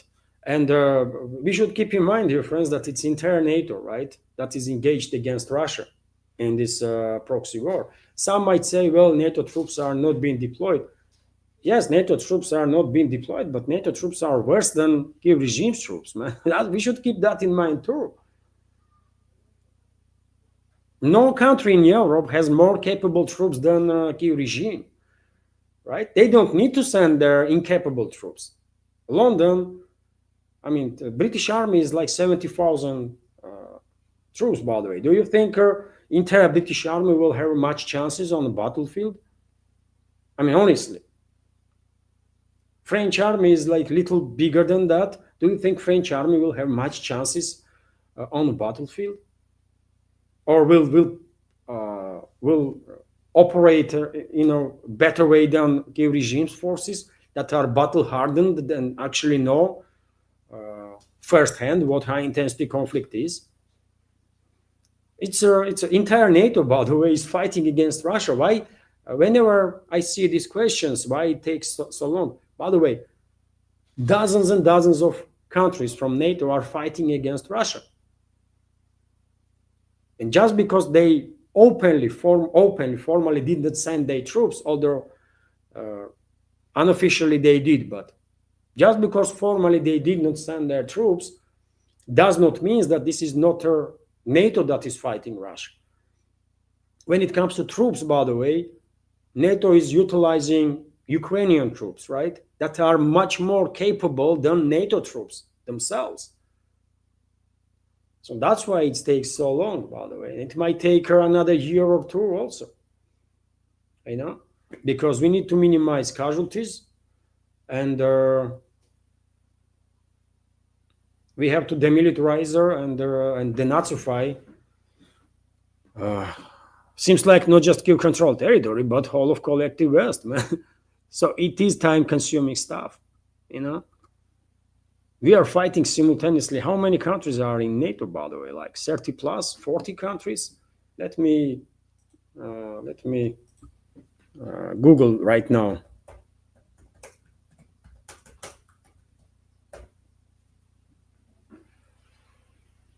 It's a 32 countries, by the way. 32 countries that are NATO members, right? If Google is not lying to me right now. I should remember this number anyways, but it's a dozens and dozens of countries, by the way, that we are fighting simultaneously at once. And you are surprised that it takes time for Russia to liberate more and more territories? Some might be surprised that, well, despite whole NATO being engaged in this war against Russia, they still are losing. NATO is still losing, by the way, right? That's a bigger topic, I think. That's a bigger topic. And on the matter of these northern parts of DPR being anchor sort of for Western ruling class, that they are keep fighting. I see your point there. I see your point. They still have hope that they might achieve strategical defeat of Russia, but soon they're gonna lose that hope. I can guarantee that. Soon, globalist control regimes in Europe gonna lose any hope that they have left about defeating Russia. That's for sure. Thank you for your question. And it's 3.5 hours, by the way. This live stream continues. If I may, maybe I should end the live stream now, dear friends.